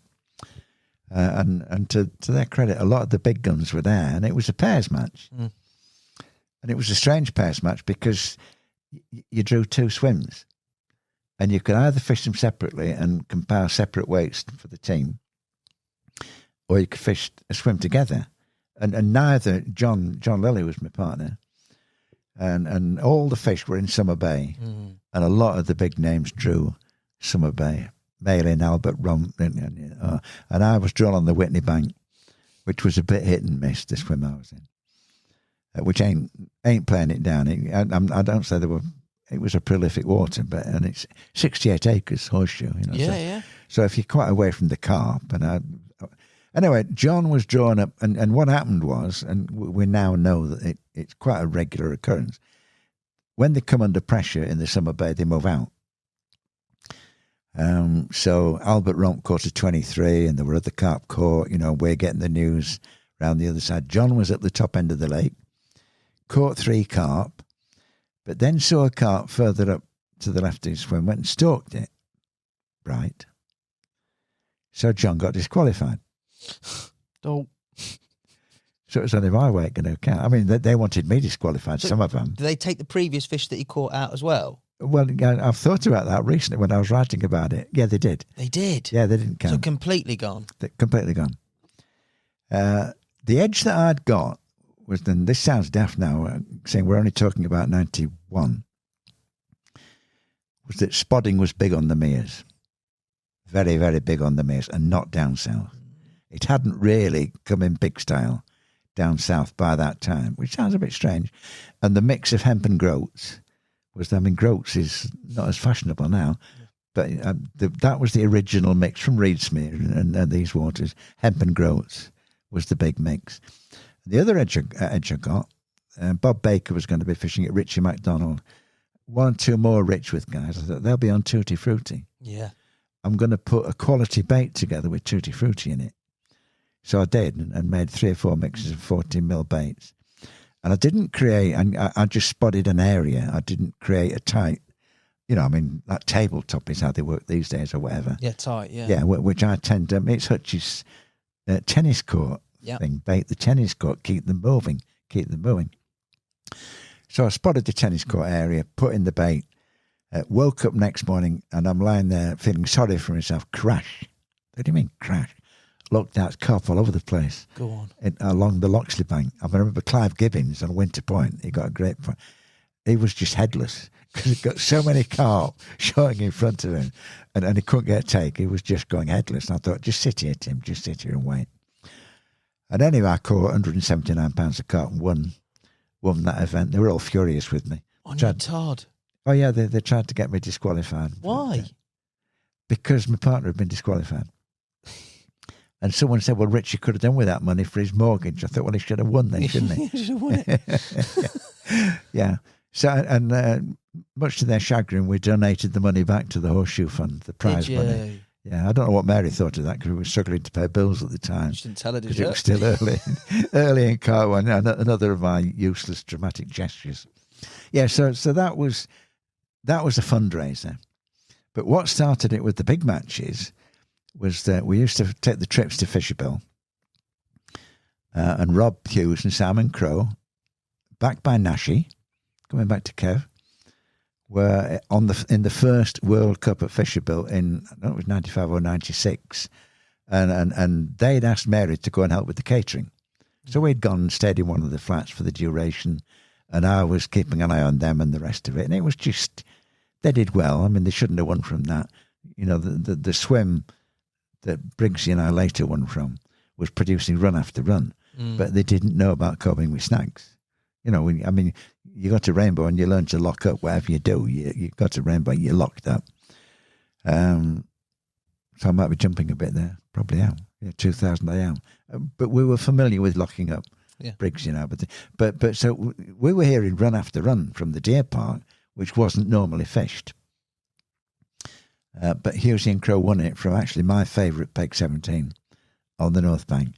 But it wasn't until they stood on the top of the podium with the national anthem playing, and I thought, oh my God, I've got to have some of that. Because that was such a proud moment, because all Europe was there, and these guys from Britain, England, had won it. And that was what started me on the matches. Because I was too old for the Olympics and motorbiking and what the hell, skiing or whatever. Anything else I could represent England at, but I could represent them at England in carp fishing, as long as you got the money to do it with the independent ones. So we entered in 2000, and we won it. And Briggsy is just marvellous to fish with. Although I was instrumental, because we entered a European match there. We didn't get a great draw, but it gave him an insight into it. And there was a pair down to our left catching with PVA bags, and I'd got a lot with me. I said, we better start bagging Briggsy. Oh, I've never PVA bagged. What? Because they were part of my way of life. So I was actually instrumental in getting Briggsy PVA bagging. And it was pellets and bags that won it for it. He was on the left-hand side by the snags, locked up. And I was the open water on the right-hand side. It worked well. It worked well. We knew what we were doing, and we got a great draw, as long as we knew how to fish the swim, which I did. I knew about those snags there. Yeah. And they're only about 40, 50 yards, the snags. So Briggsy was fishing short left with the bagging, and terrific. And then we caught sort of double the next event. Double second place. So you were basically double the weight ahead. Double the weight of second place. Oh, you beauty. Yeah, it was a good swim. And you see, as I said before, it's not just the swim you draw, it's the swims the others draw, the main threats. Because, you look around, there are maybe 10 or 12 pairs in an event that size. I think there were 40-odd pairs at that. The French aren't great at, most of their fishing is boats. So that was a casting event, which I think we have been the best in the world, probably still are to some extent at the casting event. Although looking at the results in the the matches that Husey runs, they all must be casting now. They all must be pretty good at it. Yeah, Europeans. They've got a lot better. Yeah. But then, we were certainly ahead of the French. And I know that the French qualification for Fisher Bill came from like 400 entries, narrowed down to whatever made it, and entries from Holland and Germany and wherever. So we got to sing the national anthem, and that was pretty proud occasion. And then the next, there was the World Carp Classic, which Hutchie talked us into that. That was from 98. And that got me onto the big waters, which we'll come back to. So I loved the big occasions, the big social events. You've got the weekend socialising before that goddamn awful draw. The draws at Medine just became nonsense until 2017. Jacko and I, Lil and myself, we had some absolute bummers at Medine and elsewhere. Anyway, the next world event, as opposed to the World Carp Classic, was on the St. Lawrence. And the organisers got in touch with Pip, and there hadn't been a world event. Oh, yeah, there had been one at Fisher Bill. But we were looked on as the holding the title. Yeah. Will Tim and Steve come and fish on the St. Lawrence? So, and I said, yeah, well, as long as we can fund it, yeah. I asked Steve, he was up for it. Now, you're talking about 115 pairs on the St. Lawrence on 10 miles of river. And it never entered, and I'm not exaggerating, it never entered our head for a minute. We had a chance on that. Because a lot of our big boys were in there, your Corda boys and Lockie was in for all these things. There were a lot of big guys on there. So again, you want a half-decent draw, and you want your other guys not to get because they're all capable of winning these things, and you know it. Yeah. You know that. They're all bloody good anglers. Anyway, we got a draw, peg 80. Took us a while to find it out in the sticks, out in the wild, on a corner of a bay with like Canada 2 miles away across the river. Extraordinary. When you see the pictures of that swim, the size of it. And we knew pineapple was the big one on there, and we'd got maize and all sorts of things. And Briggsy was, snowmen will do it. I'll fish snowmen. And I was a bit undecided because we'd got carp. We knew there were carp there. Didn't catch for a while. And then really we got lucky on the Tuesday. In advance, we'd been talking telephone numbers for catches. But when you've got all those anglers along, it doesn't work like that. A bit different when you're just there by yourself or a couple of you. And we caught the odd one the first day, and then we caught some on the Monday. Did all right on the Monday, but we still didn't think we were in the game. And Big Dave Moore, one of the principal organiser, came to weigh us in last thing in the evening. And I was doing a mental figure in my head while he weighed us in. I got us at about 293 pounds by the Monday evening, which is 24 hours in. And I said, just before he went, I said, what's winning, Dave? Thinking we're going to say £1,000 or something. Oh, he says the Americans are winning and they got £260. I didn't say anything to him. And when he'd gone, I said to Briggs, I think we're in the lead, Steve. Yeah, unbelievably. I think we're in the lead. And first thing next morning, he got a text from Andy Chambers. You guys are in the lead now, stay there. We'd caught a few fish first thing in the morning. But then, and again, this stroke of luck that I talk about for this last book I'm doing, there were a couple of students came. They wanted to do some filming. And we thought we were finished for the day. We said, well, we don't think we'll catch anything else, but, we'll show you how we're baiting up. So we started spodding and got the throwing stick out and did an hour's baiting up to entertain these guys to feed us. And then it just went berserk. It went bananas. And they came to weigh us in. And when they weighed in that evening and they went back to HQ, the buzz, because we were over £1,000. Jeez. By Tuesday night, we were over £1,000. What were you putting out?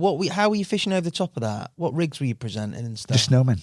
Pineapple snowmen. Briggsy was on, snowmen with you as well. And the other thing that we did, because what I saw at Fisher Bill with ready-mades was they'll stand it for 3 days. They'll feed for 3 days on the strength of the flavour, and then it really starts to wane off. So, and Mainline supplied us. So we took the pineapple and we took Tutti Frutti boilies. So we had a change of bait. after 3 days. You know, we could start. We introduced them both, but just fished the pineapple. But then we changed and kept it going. And again, we more than doubled the next weight. You know, and it was just. And that final day, then when Hughesy and Crowe, bless them, never happened since. But they brought us a bottle of champagne on the next to last afternoon, because everyone knew we were going to win it by then, which made it magical. Because you always think someone's going to do something balmy. However far you are in front, you think someone's going to come up with something daft. £1,000 in an hour. Yeah. Something like that. So we got the champagne cooling in the St. Lawrence overnight, you know, and we got word in the morning, no, we were going to win it by a mile. Great. So we started the champagne early. Go on. You know, I've got the pictures. I was in the swim with the champagne, packed up, and it wasn't a difficult pack up, unlike Medine, which we'll come to later. It wasn't a difficult pack up. Went back, stretched limo to take us to the casino where the presentation was that night. Great event that night at the casino. Wow, loved it. Magical, incredible day that, because, you know, we woke up in the morning knowing we were going to win. Then we were able to drink all day because we were being chauffeured around. You know, and we met Marcy and Larry Marcy Laramie, who we went to stay with a few times after that, and became very familiar with that area of Messina. And it was like, it was northern New York State, right. St. Lawrence, you know.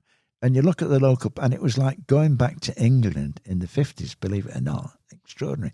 And you look at the local papers, and there was a report of a guy fined for no rear light on his bike. And you think, my God, how endearing is all this? And it was like the reports in the local paper were like something from a bag on age. It was extraordinary. So it wasn't the hustle and bustle that you associate with America.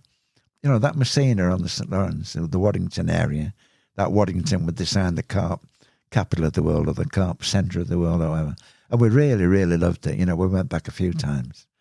And but that travel across the across the Atlantic, and the change of, in the end, it gets to you, you know. And I'd love to go back, but I couldn't go through the travel again, particularly after 9/11. You know, when it became And I mean, the other thing about that, which always sticks in my mind, because it was difficult. You didn't fly into America; you flew into Canada.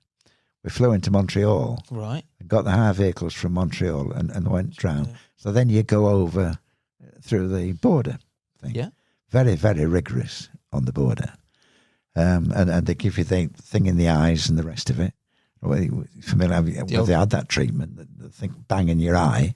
And I always remember them saying, you know, you signed this and whatever. So what are you guys doing here? Oh, we've come to fish the World Championships on the St. Lawrence. Oh, you don't want to go on that. You don't want to go on that river after that. Them bugs will eat you alive. Oh yeah, they did. Did they? Oh yeah, proper mozzies. Yeah. Oh my God, monsters. Yeah, and a few other things. Yeah. Really? So if you did catch it at night and you're having to change with this light on, you've got all these little black things across the front of you. Oh yeah, them bugs will eat you alive. You know. And I fished a few matches on the St. Lawrence, and it was quite right. They did. Brutal. What was Briggsy like to fish with? Brilliant. Everyone I've fished with, Jacko, Lily, Briggs, all great session men. They just do it.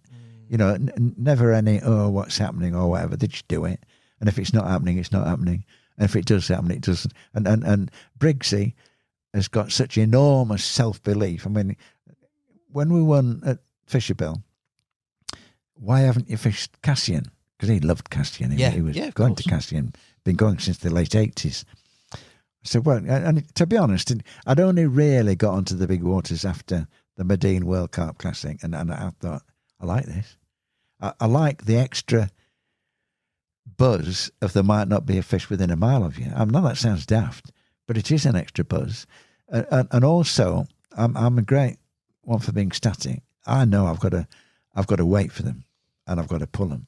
And I now know, we were talking earlier, you know, some of my best results have come 6 days in, 7 days in, when you know you're ready to top yourself by the time it happens. But it's building up, and because they're there doesn't mean you're going to catch them. You know, on the pressured waters, you've got to spend so much time getting inside the head and building the confidence to the point that they'll relax and get caught. You know, Rainbow, they talk about Big Fish Thursday, I talk about maybe action will start on Thursday, which is where Rainbow, a week became a waste of time. Yeah. At Rainbow had to be a fortnight. Couple of weeks, yeah. Then you might get a week plus of possible action out of it. And some of the occasions I talked about at Rainbow came well into the session when it had been a mental struggle that you knew was going to happen. That is the big thing. And you can't change things. If you've got it in your mind what's going to work, you go on these waters for a week. And I've been to Redmire and known that people have gone home after a day because they couldn't handle the 3 days or whatever. And daft as it sounds, I feel like that myself very often. By the Monday at Rainbow, what am I doing here? I've had enough of this. Do you still go through that, even though it's a long game? Oh yeah, when can I go home? Oh yeah, it's that mental battle with yourself to keep your mind intact. Just learn, just set rule. You've got to live here. It's why I talk about bivvy life, because it's not the fishing life, it's the bivvy life with the fishing attached. And on the pressured waters, some of the swimmers at Rainbow, you've only got 3 or 4 likely productive spots, so they've been under pressure for half a year. So that is where the patience comes in.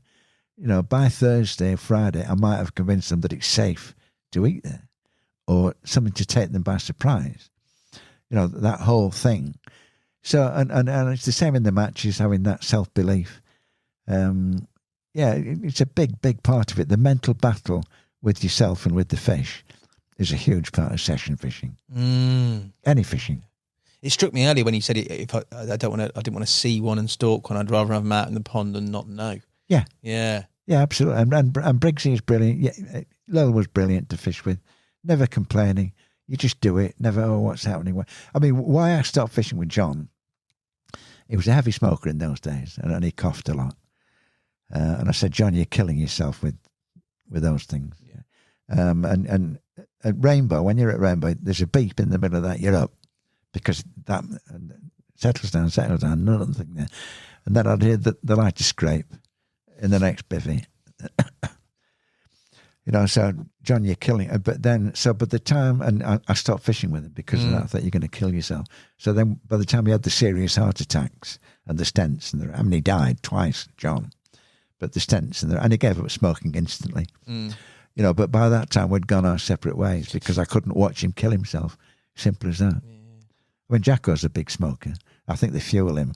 And I nag him about it. But he doesn't cough, and I think they fuel him. Cough, he's all right. Yeah. Good, he's good as gold. Full of energy. I mean, Mary was a big smoker. Was she? Oh, Mary was a big smoker. I had to take out, by the time when she was terminal, I always think of it, she was standing by the sink up there. I had to take a fag out of her mouth. We knew. It ain't going to make any difference now. I said, stop it. Just stop that now. She couldn't, but they fueled her. Just full of energy, full of mental energy, And for some people, they're fuel. I was the other way when I was a smoker. I should do that, but I'll just have a fag and think about it, which is different. It's like procrastinating. Yeah, absolutely. No, but Briggsy was a master at Rainbow, and he understood depths brilliantly.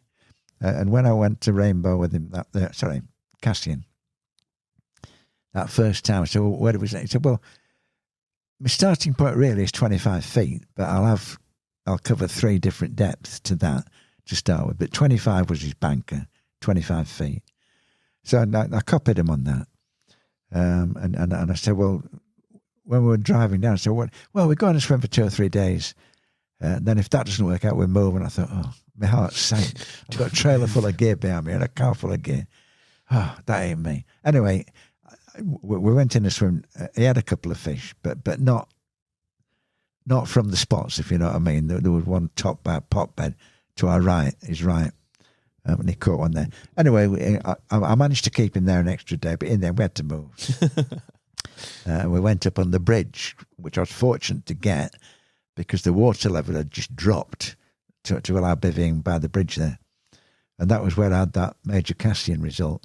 Because I thought this will do me. I believe in this one. And I went back and I got about 5 kilos of bait. I was using trigger. Went back, got 5 kilos of bait. Briggsy moved after one night. Again, he went up the North Arm.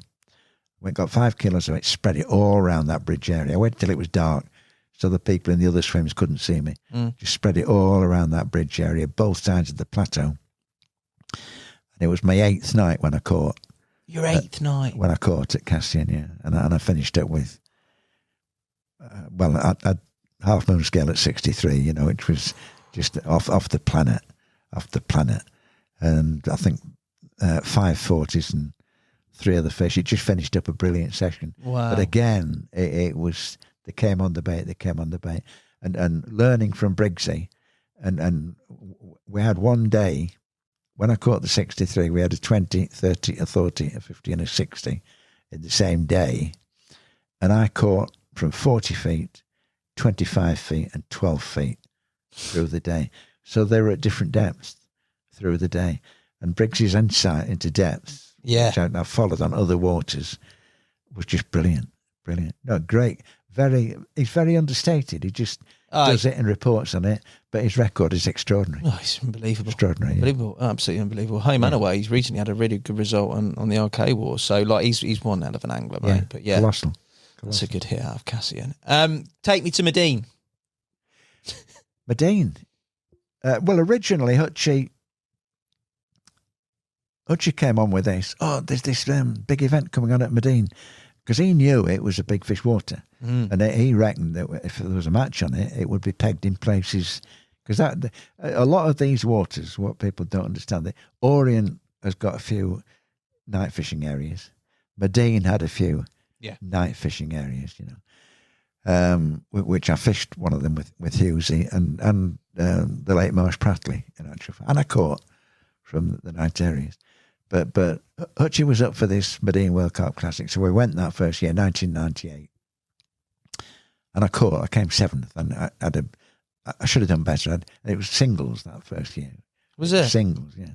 Because we told Ross after, you want to make it doubles, Ross, you get more anglers on, and he did. It was doubles from after that first year. And I got a decent draw that first year, and I caught one. We won the team event, but it was a great social event. We loved it. We loved Medine, but it was only 2 nights, singles event that first, and it grew and grew into the 5 nights that it became.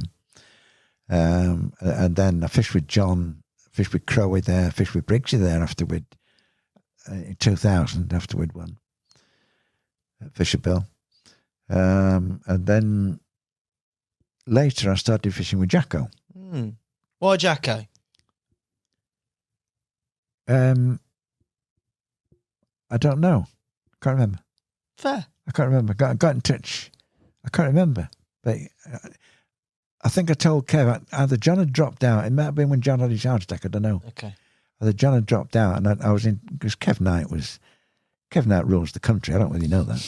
Don't tell Nash that, but Kev Knight rules the country. Had a few interesting phone conversations with Kev Knight. He is brilliantly influential. Yeah, brilliantly.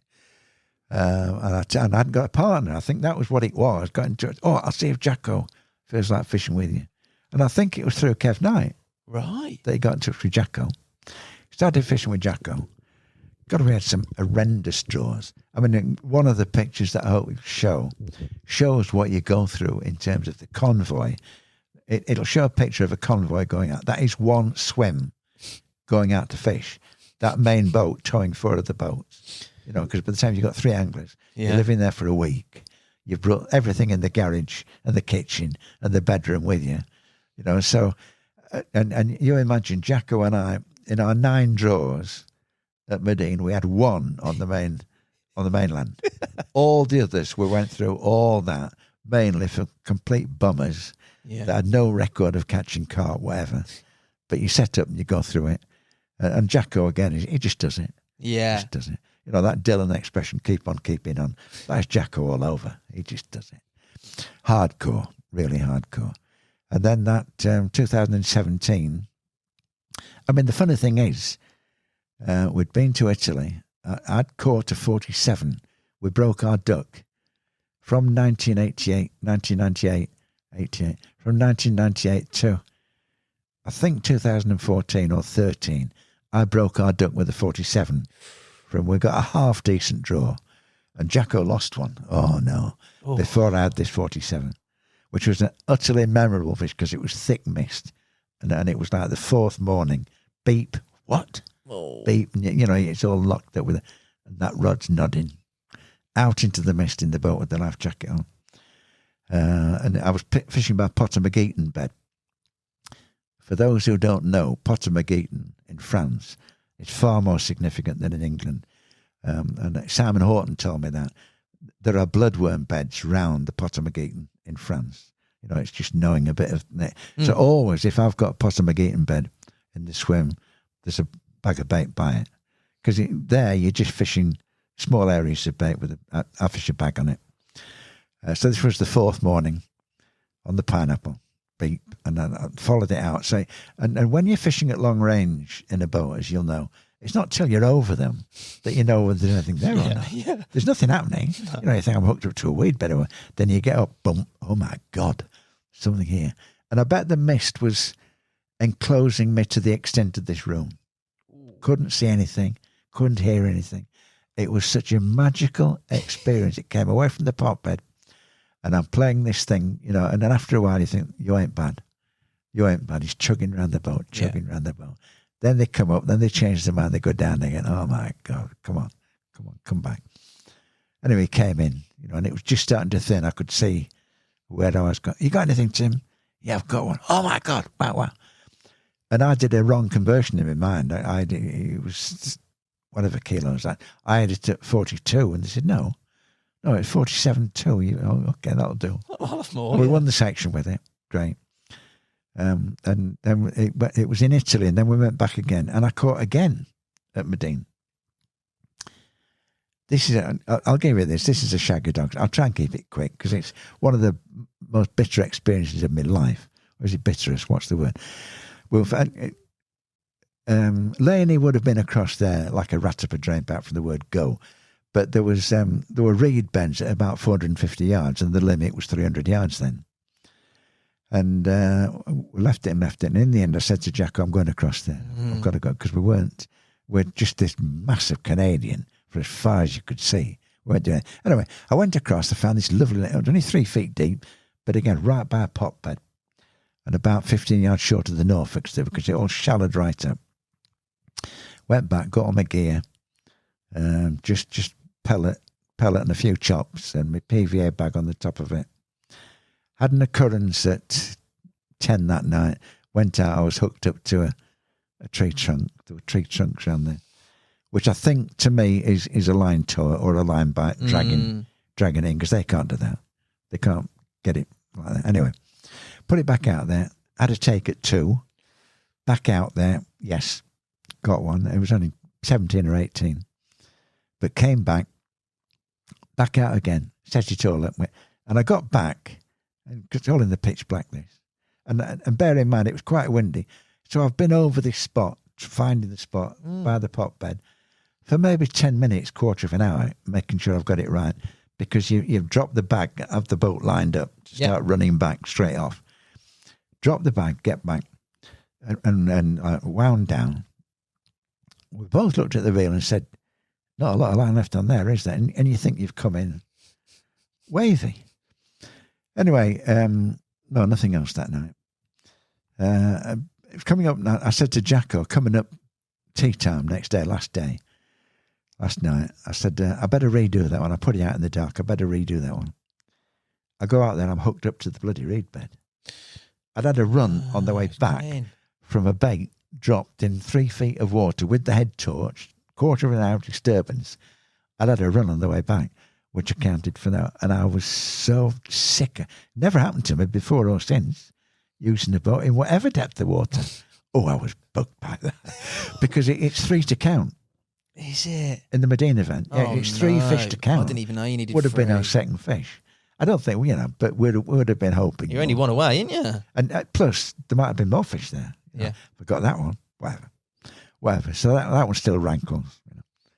So then finally we got Benji to take the draw in 2017. Comes out and you're wincing, you don't look. I think it was 76, 70. Look at it. Oh, what? 76? That'll do. And it was brutal. Conditions were brutal. The swim was brutal. We were like bivvied 20 yards back from the water. So you had to wear your chest waders on even to go out just to the rods to adjust them. There was half a gale. You're getting Canadian pondweed all over the lines for and the boats were banned, which worked for us actually. Because the only difference Jacko and I ever had, because I was a rainbow angler and he was an overnight angler, he wanted to redo things every day. I wanted on the big waters. I'm saying, no, Jacko, it might be 3 or 4 days before they even find your bait, let alone get confidence in it, But whatever, he's a great angler. But we couldn't get out from, and we were struggling. He got his done. I always let him do his first. And I couldn't really find any I was 100% happy with. But I got them down before dark. But then we couldn't go out the next day, so I couldn't go and see if boats were banned the next day. And then the ban eased coming up Wednesday night. Right. So from Monday, when we've done them, 2 days we couldn't go out there. So I'm not, but it means Jacko hasn't been able to touch his bait. And we were just busy. You won't understand one or two of the pictures in there. We all went under because there were tree stumps. You all went under? Well, we're trying to clear weed from the line. Right. Yeah. There were tree stumps in the, and you're moving, you're shuffling to move, and then you've got to move a foot eventually. And then your chest waders get filled with water. I'd got full change of clothing with me. Jacko hadn't. His case was back in the trailer. He'd left his case back in the trailer. So he couldn't even change after he went under. Oh. Bless him. It was brutal, and it was still blowing a gale. It eased a bit, and we're clearing the weed from the line, and he's away. Oh. Jacko's away. Still in line. Went out, got it. 40 something, I think. I think 43, 44, something like that. Redid them, cleared all the lines. I had to redo mine, but I still wasn't seeing anything. I thought, that's a great spot. I wasn't finding anything. But you do it and you live it out. So then we came to the last night. We've got one fish. And we've come to and the Germans caught 2 25 kilo fish the first day. Oh, yeah. Up at the other end of the island. Yeah. So they're one more fish, forget it. Yeah. 20. Done. So Jacko had redone his rods, were fine. We came to the last night and he was away, or he seemed to be away. It was a funny, stuttery run, into dark, but fairly early evening. And I've got this sequence right. Yeah, I'm sure I have. He was off out after it. And he found a bloody great fish, 25 kilo fish lying up in a weed bed. Great. So we've got 2 fish now. Then he got another one. I might have that one, that might be earlier. It might have been the Thursday night, that fish, that 25 kilo. That's right, he had a brace. So he's got the 25 kilo fish and the first one. So then the last night it came to, and he had that's right. The last night he had a 25 kilo fish, fairly early. Which in actual fact, if we'd stayed at that, we would have lost by 0.2 of a kilo. Oh.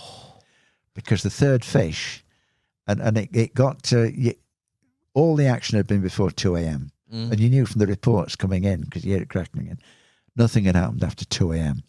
And we'd sat up, and we'd just turned in, 3 a.m., bang, he's away again, Jacko.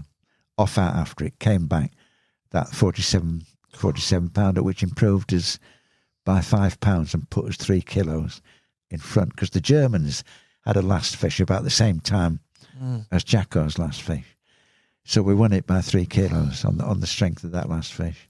Which just, they talk about the miracle at Medina. They do the Gulf for the Ryder Cup. This was the miracle at Medina. This is what I've called it. in the book. Perfect. Because there was that brace on that last night. Ridiculous. Just won it for us, and it was brutal. And great celebrations, great. And they were in our swim when we finished.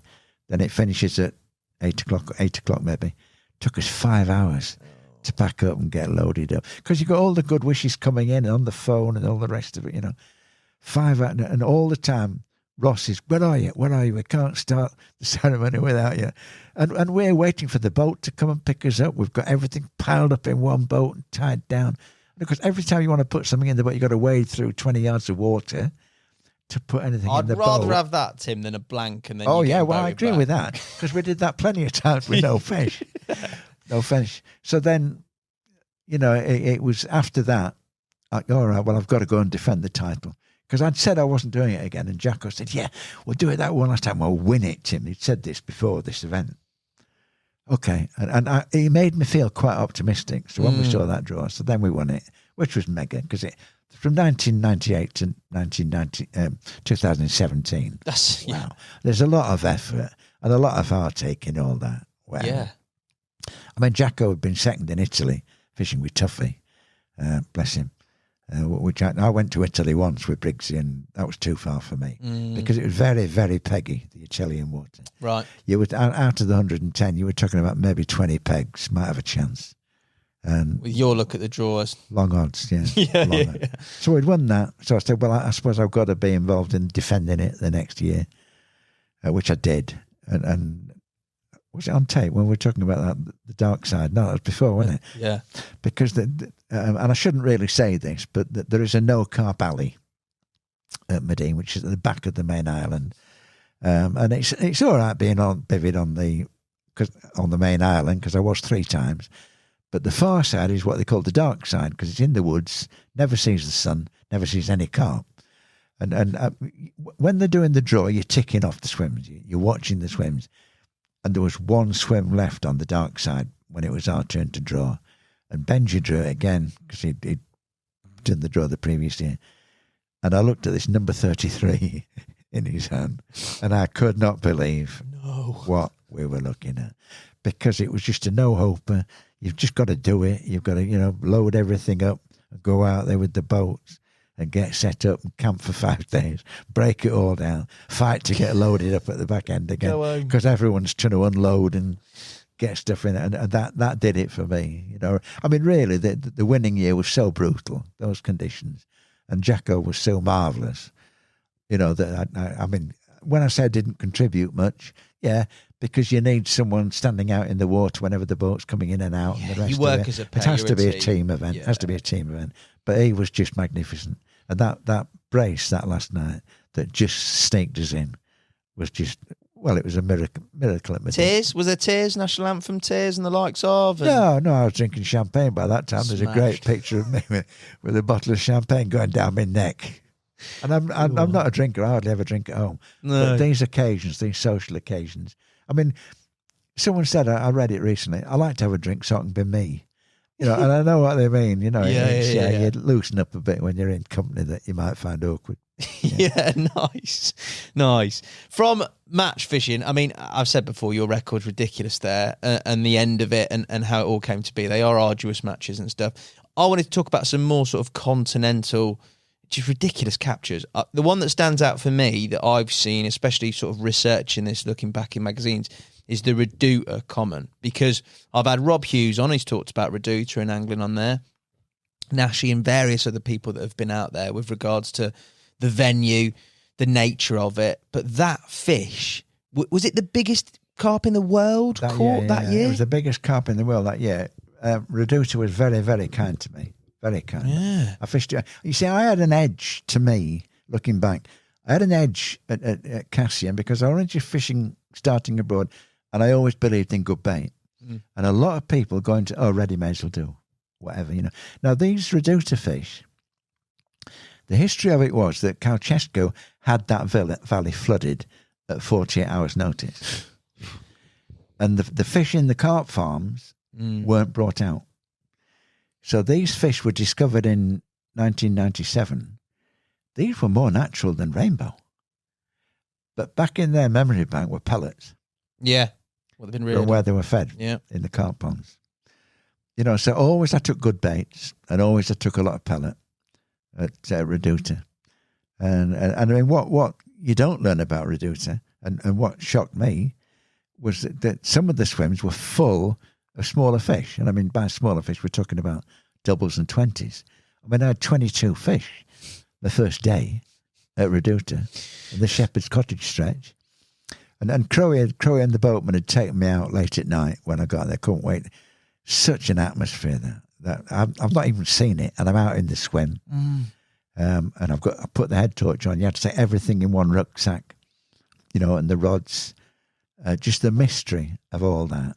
Couldn't get the echo sounder to stick on the boat, so I had to guess where the snags were. Drop out. And I've had one rod out, been out. I'm just doing the second rod. And I had to run. Thought, oh my God, and it's 22 or something. So I had 22 fish that day. By the time I'd sorted the echo sounder out, found where the snags were exactly, fishing to the snags locked up. But I had a 40 in those 22. Same thing next day. I had a 40 mirror the first day, 40 common the second day. So I'm going nowhere. This will do for me. But the big stroke of luck was that Hughesy joined me on there because he and Crowe were doing the trips at that time. Yeah. Crowe went home. He was fishing further around, but he'd put me in the swim. Hughesy joined me, and I took Grange Red because I'd noticed that Grange attracted commons, and I had a feeling that Robin Red was big with commons, and I want obviously that it was a commons water. So Kev Knight protested because he had to wash all his machines after, but he made me a Grange Red. That was when Grange Red was first started. Made me Grange Red, air dried it, which like the hybrid later finished up as a very solid bait. Great. So I'd got, 10 kilos of this in addition to whatever. Some red, or mix the two, ready-made, and my top nuts. So when he was away fishing with, because having a good result, he joined me, which I continue to have. What are you using? Well, I've got this. Can I have some? Oh, God.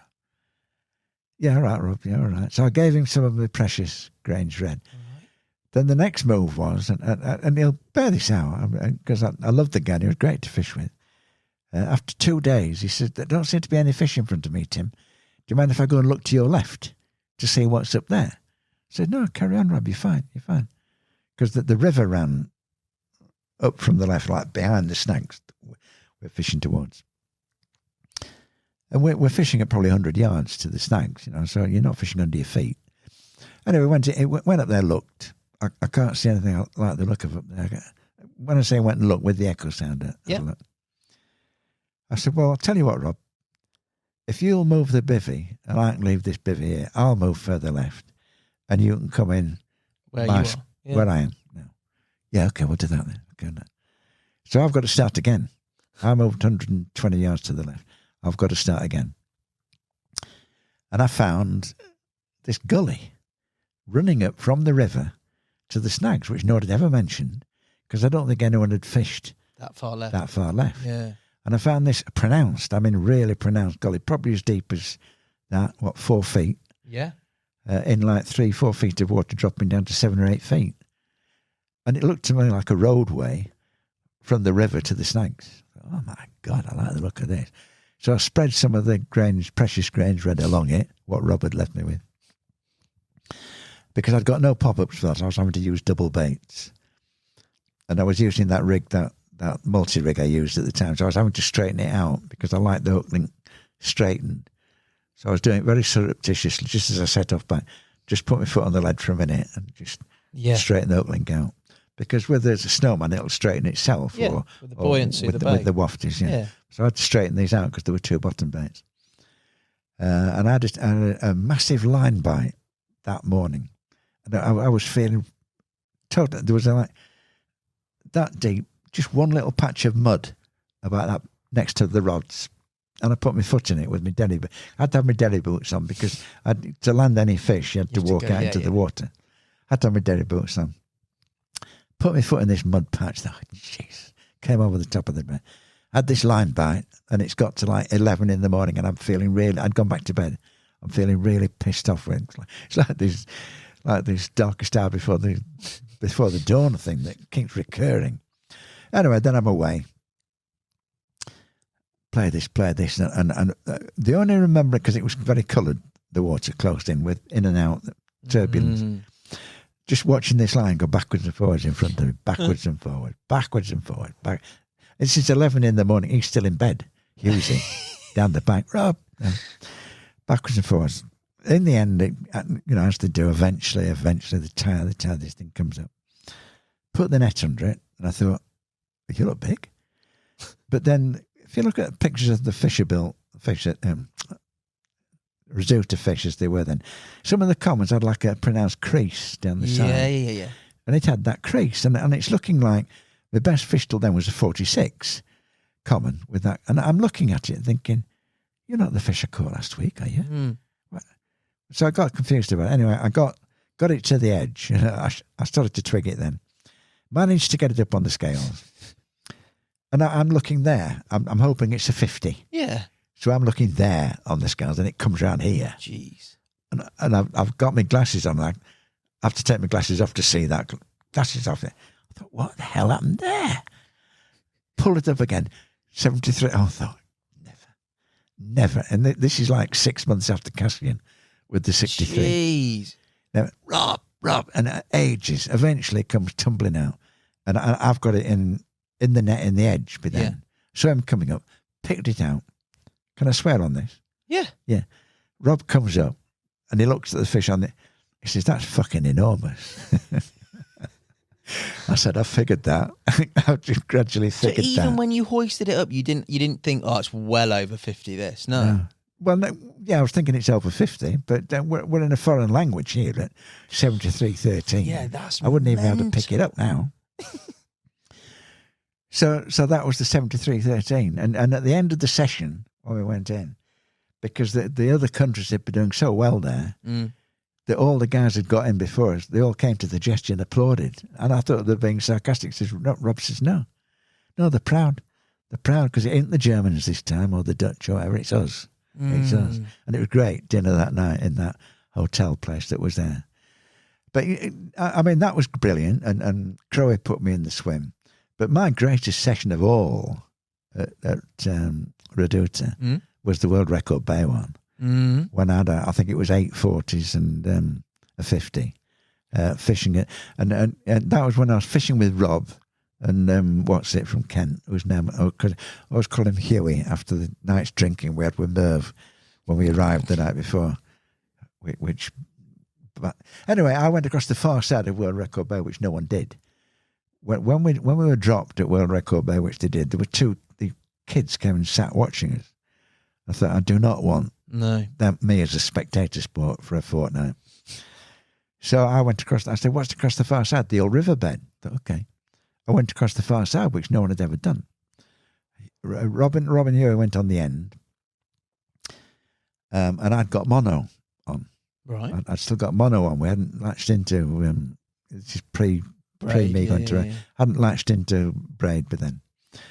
So it wasn't till Rob went, because they were only there for a week. He was doing the organising. I was left on. This is why it's just such a magnificent. I was left on Reduta on my own. Oof. And actually, I found out later that Becca was on Becca's Point, which is like 2 miles away. Now, that is a very, very dodgy place to be unless you've got Robert Reduta's protection. Yeah. And they know you're one of Reduta's. Because I was out over on your Shepherd own, Country completely. on my own. Yeah. Oh, yeah, if someone tapped on the door and says, we're taking your stuff, you say, yeah, carry on. And it was just such a magnificent session because with the braid, I borrowed Rob's spools after, using the same, or maybe his reels. I was able to get out to the spot I wanted to get out to, which I'd found but couldn't reach. Okay. And I was rowing, so I'm fishing at like 400 yards. No engines on there. We were rowing. At that time, yeah. And I was doing 4 rods, and I was having to wait till the wind dropped to redo the rods. You're like Popeye by the end of that. Yeah. Well, I lost half a stone that way. Yeah. Half a stone, and I had, I think 840s and that 55 plus, Jesus, including a brace. And I mean, we were talking big weights back then. 2002 that would be. But it was I mean, you said there you probably painted in a bit. Whenever I've heard of Reduta, it's not that level of multiple takes. No. It's hard. No. It's hard. No, and I finished it with 5 50s from Reduta and the 70. Oof. It was very, very good to me. And I had 250 commons, one of the mirror, the one that Briggsy caught eventually. I caught that twice, 2 years running. I forgot what he called it. He had a name for it. Beautiful fish. Beautiful. But even a mirror out of there, just to catch a mirror out of Reduta is an absolute result, even if it's £10. Yeah. Yeah, I caught it at 55 and 58. Got a 59 common and a £50 8 common. Yeah, that's incredible angling, mate, that is. And Lil had that incredible common. And it was the last year before the fish kill. Absolutely beautiful common that I wanted when we went back, we were done again. So that session, rowing out and listening to the village life from Saralesti, which was the real name of the lake, the village, and there was a wedding that first weekend, utterly magical. I can't describe what a magic session that was. Out of this world. Bloody brilliant.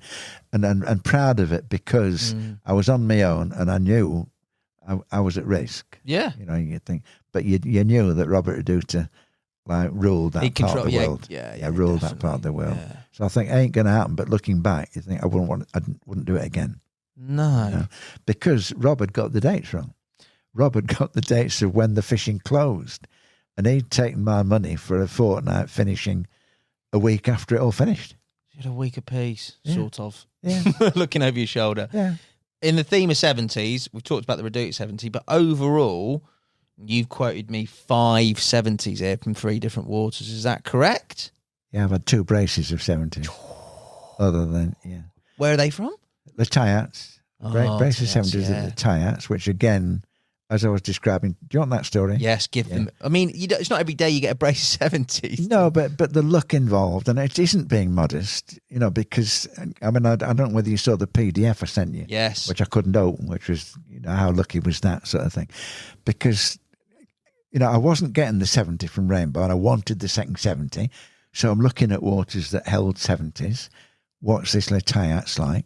And I don't fancy coach trips, mainly because I take half the contents of the garage with me, which you can't take on coach trips.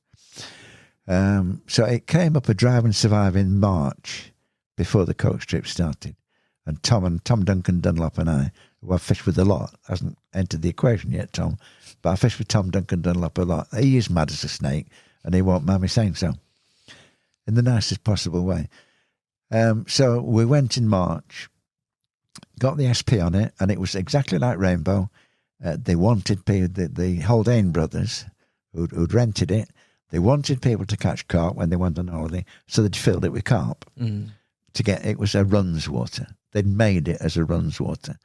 And these huge fish had come through. They hadn't stocked it with huge fish. Maybe they had one, I don't know, but these huge fish had come through because of the jellyfish population in there, I believe, whatever. And obviously, you know, it was a weedy water, so there'd be natural snap in there. Anyway, I had a gorgeous linear on the last night, and I liked the place. I liked it. Got back, looked at the bookings on the website, and there were 3 weeks in July with no one booked on. Because the week after it was full. There were these 3 weeks with no one booked on. And I rang John Haldane. John, these 3 weeks in July, what's that about? He says, we've no idea. We've no idea why no one had booked. I thought maybe you were keeping it for yourself. No. No.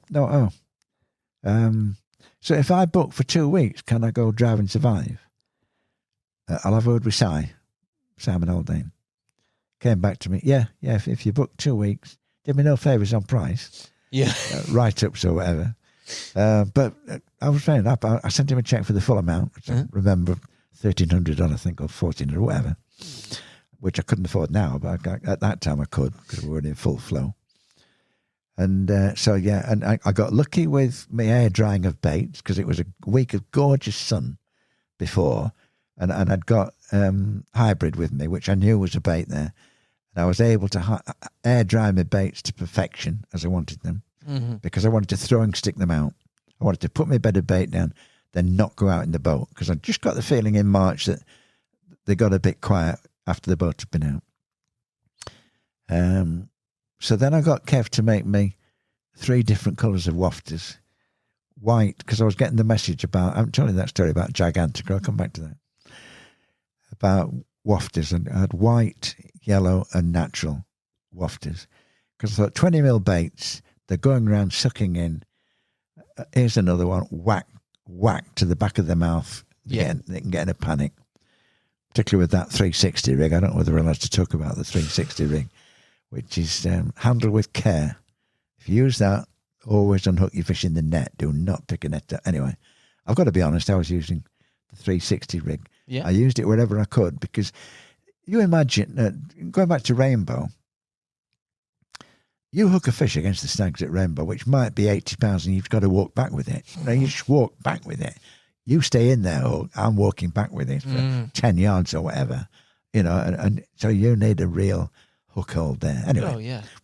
so that was me thinking, get them on the move, get them on the move, suck in this waft at whack at 20 mils. The bigger the bait, as long as you can get them to pick it up, the harder it is than to get rid of with the rig. So that was my approach. It rained all the first week.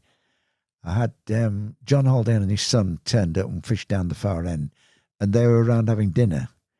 And I always remember that. I've gone 13 years without me 70. And it was pouring down, and I'm soaking wet, and I'm sitting in the back of the bivvy. And I was casting by then, and I'd found a spot at 90 yards. I've never wrapped, but I'll pace out on the bank. Okay. Found a spot at 90 yards, and I'd got a twig branch to cast to, and it had to be spot on it because it was a bit of a hump. And that was my bedder baits, the chops and the hemp and the rest of it.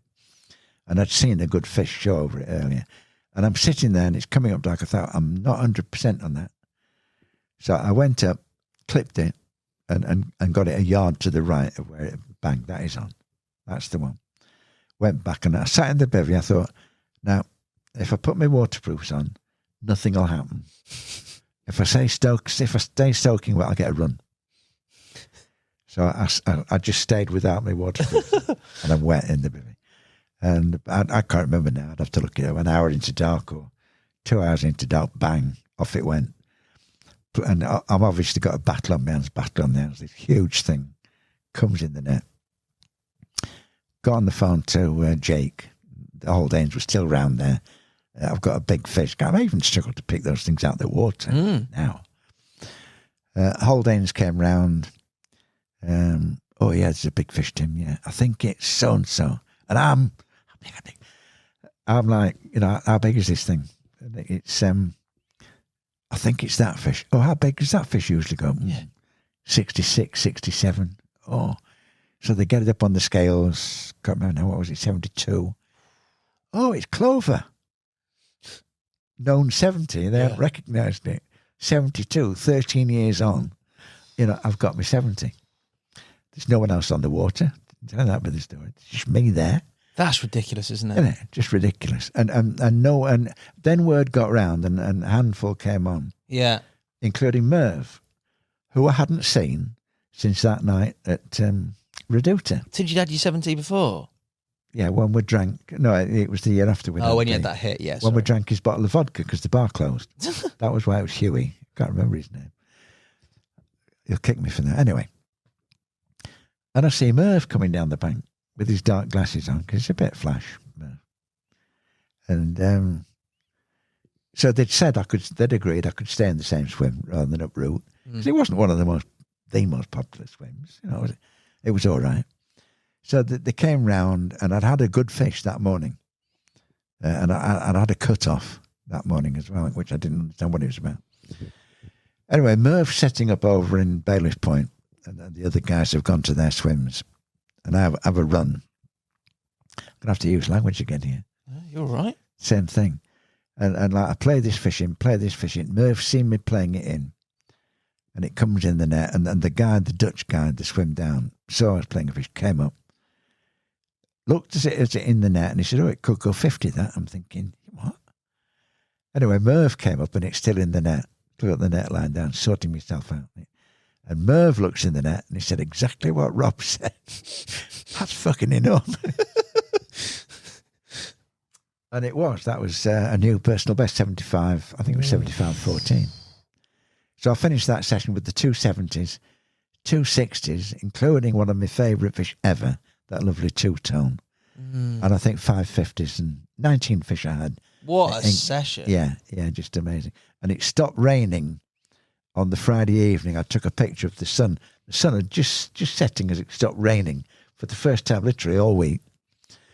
And I took the pictures of that sunset, and I had another 60 the second week, the second 60, and the 70 that Saturday morning, and a 49 just on the last day, and it was a red hot second week. So it wasn't the same action, but it was brilliant action. So the luck of there being no one, getting that booking, able to choose my swim, number 7 boat, able to choose number 7 boat, and yes, I fished well, and I followed me edict of not going out. I went out twice a week just to top up that middle spot. But the interesting thing was, one of the 70s came from that tight spot, the first one.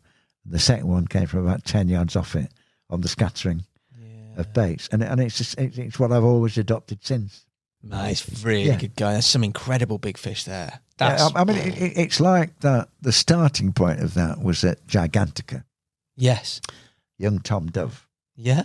And we were having dinner, and Tom and Damo, and I'm ever so friendly with Damo, one of the nicest blokes for the position he's in, one of the nicest blokes you'd ever meet. Yeah. Damo, brilliant bloke. And we're having dinner one night, and they're both catching fish, and I'm not. And as we're finishing dinner, Tom said, "I just wish I could catch on something other than those white things." So I went till everyone's gone. I said, "Tom, what are these white things?" He says, "Those white banoffee wafters in the tubs thing, main line." Now, I don't think Kev even knew about them at the time, Kev Knight. So I bought a couple of tubs of these white banoffee wafters, and I had a 54 on one next morning. Nice. So up to then, all my approach, or most of my approach, had been, there's my food bait.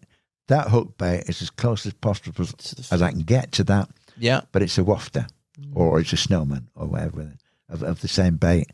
You get that in your mouth and you're in trouble, which is still me. But the white wafter thing, from everywhere I've gone with the big fish, even on the mangrove in the middle of the night, there's something extra about the chemical that goes for white that makes them white, which to me is a big drag for the big fish.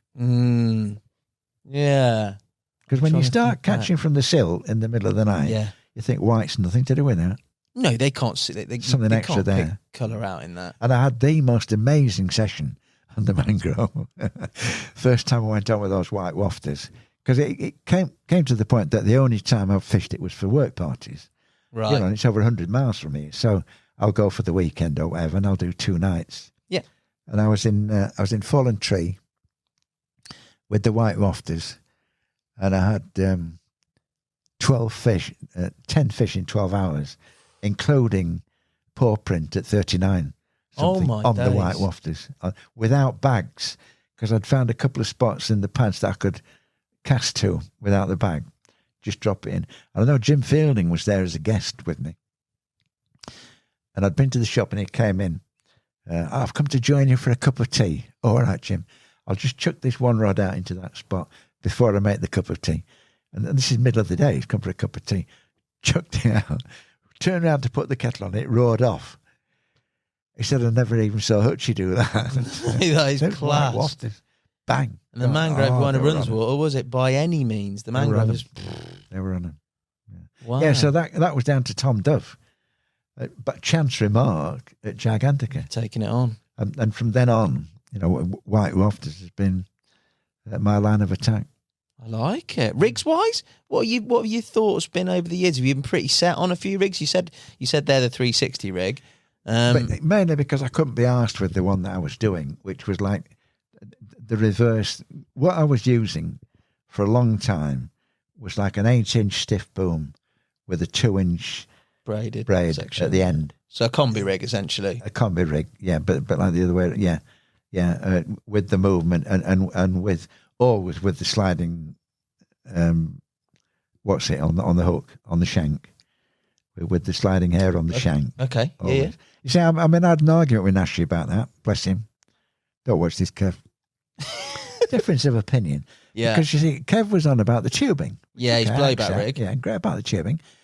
Because he likes to know if he's been a sack. I said, but yeah, Kev, but when you're on Rainbow and you're not expecting anything to happen for 3 days or 4 days, you're leaving them out there on these, you don't know if, if they've moved the tubing with the ring, they can suck it back into position. And I thought long and hard about the ring, and it's set up so if they can suck it back into position, suck the air back into position, that it goes in that way.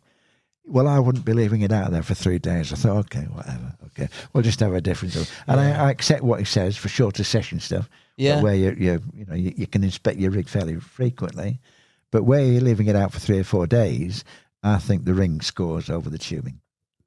Right, I'll give you that. I can't. I'm in a very difficult position here, Tim. I can't disagree. I've used both over the time. No. I've lost my job, or no.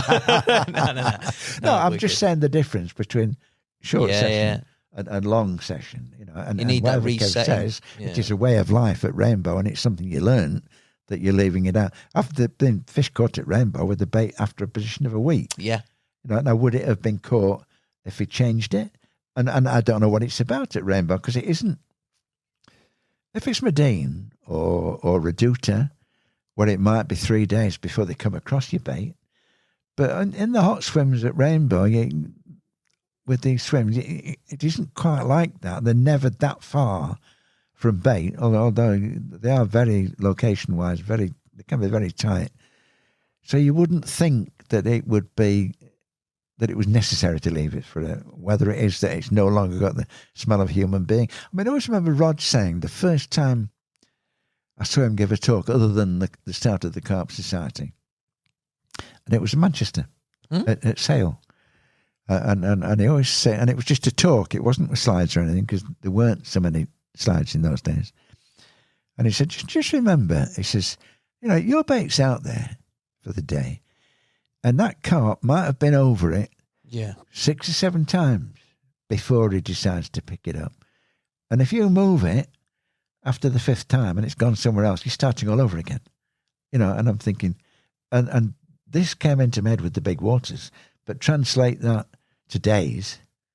He might want to pass over it 5 or 6 days running, with it still in that same position, or it must be safe, sort of thing. And that became part of my thinking. What Rod said originally about how often they want to be sure it's there, or make sure it's there without moving, and then you change anything and you're starting over again. Yeah, back to square one. Yeah. And you did all right on Rainbow, mate. You've not had a 70, but you were unlucky. But you've had a number of 60s, haven't you? I would say I was unlucky on timing, because the only 70 plus I've seen on the bank was Lily's 80. And I've fished with some very good people there, and never seen another 70. I mean, Tom's had some great results there, but not while he was there, and not even while I was there. So there hasn't been a 70 out of the swims I've been in while I've been fishing, whoever I've been fishing with. I wouldn't say, I would say that I didn't fish it well enough to start with. I didn't in take what regard? Because I got in 19 a couple of times to start with, and I got in 5 once to start with, which became the home of Eric's Common. That very big common. That was mainly where it came from. It came once or twice from other places. Looking back, I was a bit inflexible on depths. When I learnt, I'm very friendly with Gary the Hagues, who held the world record twice. He's a golf pro. And he had it from a depth in swim 19 that I didn't fish at, and a spot I didn't fish at. And you kick yourself for that. Yeah. You look back and think, maybe I got preconceived ideas about where it had to be snag-wise and where it had to be depth-wise. Later, I had a very good record in terms of takes to on the bank. I was never as extreme. There are some extreme practices at Rainbow from people, and I'm not including Tom in that, or John Lilly, people who I would think would know better. And I'm talking about taking it to the far bank and bringing it back, and almost a tether. There are some setups there that I wouldn't fish. So when I say it's Wednesday or Thursday, it's because I have to exercise the patient to come out and play. Exactly. Yeah. So have I been unlucky? No, looking back. There are people who've been to Rainbow often who've never had a 60. Yeah, true. Yeah. Very true. There are other people who just go and empty the pad whenever they're there. Well, good luck to them. My record at Reduta was outstanding. My record at Cassian, because I had another 57 on a later session, which were very big fish, for then. That was from the South Bank, South Arm. I started fishing the South Arm after that first session because it was looked on as the big fish arm, and there was a 70, that at Lucy. And I fished an area that I thought might do me. Might do it, yeah. A 70, even if I blanked, I stayed there. Because I came, once you get that mindset for the big fish, you know, and I'll go back to times on the mangrove where I felt a failure after a blank night. You know, you just have to change your thinking altogether. Once you go on the big fish attack, you've just got to accept that blanks are part of the currency, that certainly long periods of blanks are part of the currency because they might not even be there. Wait for them. And to find a different approach, which was the scattering of bait and the dinner plates, what I refer to as the dinner plate, try and focus them in on where you want to catch them without making them too suspicious. So I developed my own approach to the big waters, and it worked, you know, which was great, which was gratifying. And at Rainbow, I did okay there in the end. My last session in winter, and I must have taken a photo of the first morning because I came out and there was like 4 inches of fur on the rods. Is there any way I can describe that ice on the rods that first morning? And I couldn't be asked to get the camera out, and it eased a bit from then. But it was a great session. And Essex boy does the filming. Kev, who does all the videos, he came round and filmed me a couple of times talking about. He came round once to do. I've come to do some. Oh, have you got one too? And I'd got that 59, 12, 14 in the net. Because he did some great filming with me, talking about my approach. Because I sit chopping baits all the time with pliers. And he says, "Oh, have you not got one of those machines?" I said, "Yeah, but I don't want to use it. It's therapeutic to just sit here and chop all these different shapes with pliers all day. You know, because what are you going to do on a long session when you can't move more than 6 feet from the rods? You've got to find something to do. Yeah. Chop your baits. Yeah, with a lot of liquid. Always huge amounts of liquid in. Because even if the broom clean you out or whatever clean you out, there is still a huge smell of bait there. Yeah. To hone in on. Yeah. It's interesting you said like big fish mentality. I had Bill Cotton on the podcast earlier, and he was talking about exactly the same thing. He'd rather sit in an area knowing full well it might blank, but that one bite that he'll get will be his desired sort of big fish target, or more likely to be that big fish target. I can see that. Yeah. Definitely some parallels in that, mate, when you've got that mindset. But you've got to be prepared to blank. But you've got to be patient. You've got to learn to wait, and you've got to learn. You've got to believe in what you're doing to start with. And I mean, you can do a variation on the theme. See, one of the things that I put in print late on was this thing about the big uncatchable commons. And there are uncatchable fish in waters. I accept that. Mainly the older fish. And Mark Walsingham, Ashmead, commented to me once, you know, Tim, as these fish get bigger and older, they get very predatory and they don't want to know about bait at all. So I think that with one rod, if you're allowed to fish 3 or 4 rods and you've got these uncatchable fish, and I'm not going to go, I don't mean live bait, maybe dead bait in winter, whatever, but it's certainly worth ringing the changes with hook baits, just because there might be one smell that turns them on. Even if you can't get them feeding on bait, there might be one. What's that? Just a trigger, yeah, exactly. Might just trigger the interest enough to pick it up, you know. So it is worth ringing the changes. I'm quite convinced there are these uncatchable fish because they don't know what bait is or they don't want to feed on it. Yeah, I take that. So, Tim, from the continent, some incredible success. Back home, talk me through some of your highlights in terms of UK fishing. Well, it starts off with it. I caught a double from Snowbury. Loved Snowbury. And another very ancient water. It was on the maps. It was known as Carp Pool in 1870. So there were carp in it, and there were wildies in. I've got pictures of fish that are clearly original wildies, older fish. From there, I was sort of fishing around and struggling. I had my first 20 from Cuttle Mill. I had a 20 from. I was into long range fishing very, very early. through fishing in Cheshire. You know, I mean, the first time I saw someone come down, you know, you go there and they say, oh, you got to fish to the hedge by the boats. I went down and I was obviously first on had a cast and got about halfway there. Yeah. I thought I've got the wrong place here. What is this about? So I started fishing the open water, and about mid-morning a kid came and bivvied up 15 yards down the bank, and I heard this frightening sound and looked round a bit startled, you know, and saw this lad plummet in under the hedge across the far side.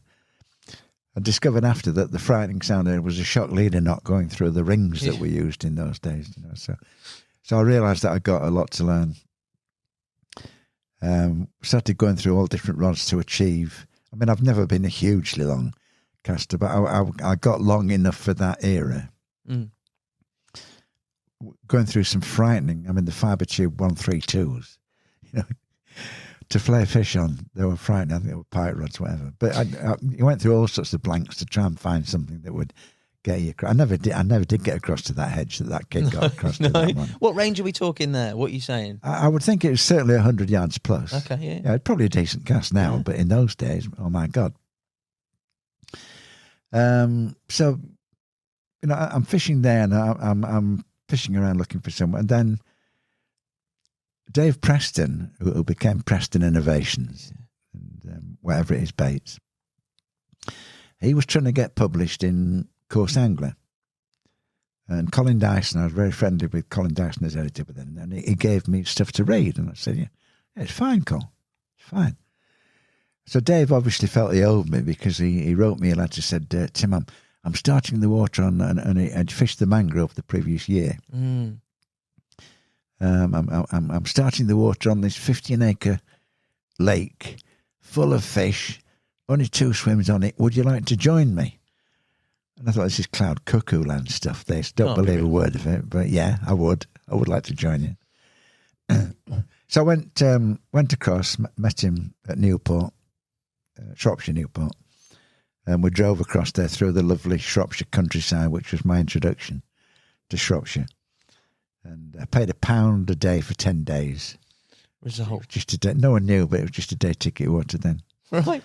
Yeah. And it was this magical, well, it was more magical than he'd said, you know, that isolated mere, just the two of us on it. Caught fish, caught scaly for the first time. Caught the fish and came to know as the cream fish. I had 2 20s in the first 3 days, which was extraordinary. He caught the fish that became known as trio at 24 common. He'd fished the previous year. It used to close down for duck shooting at the end of August. Okay. He'd fished the previous year, and I don't think he'd had a 20 then. But we soon realised what the potential of it was, and because it was next door to Fenimere. And I got to know the Fenimere guys, and it was just down the road from Birch Grove. So then it came, I was fishing there. Then it came that I went through the period when I was unemployed. I wasn't going across as much. Fished a few places, fished Cuttle Mill with Bill on occasion, fished the mangrove on occasion.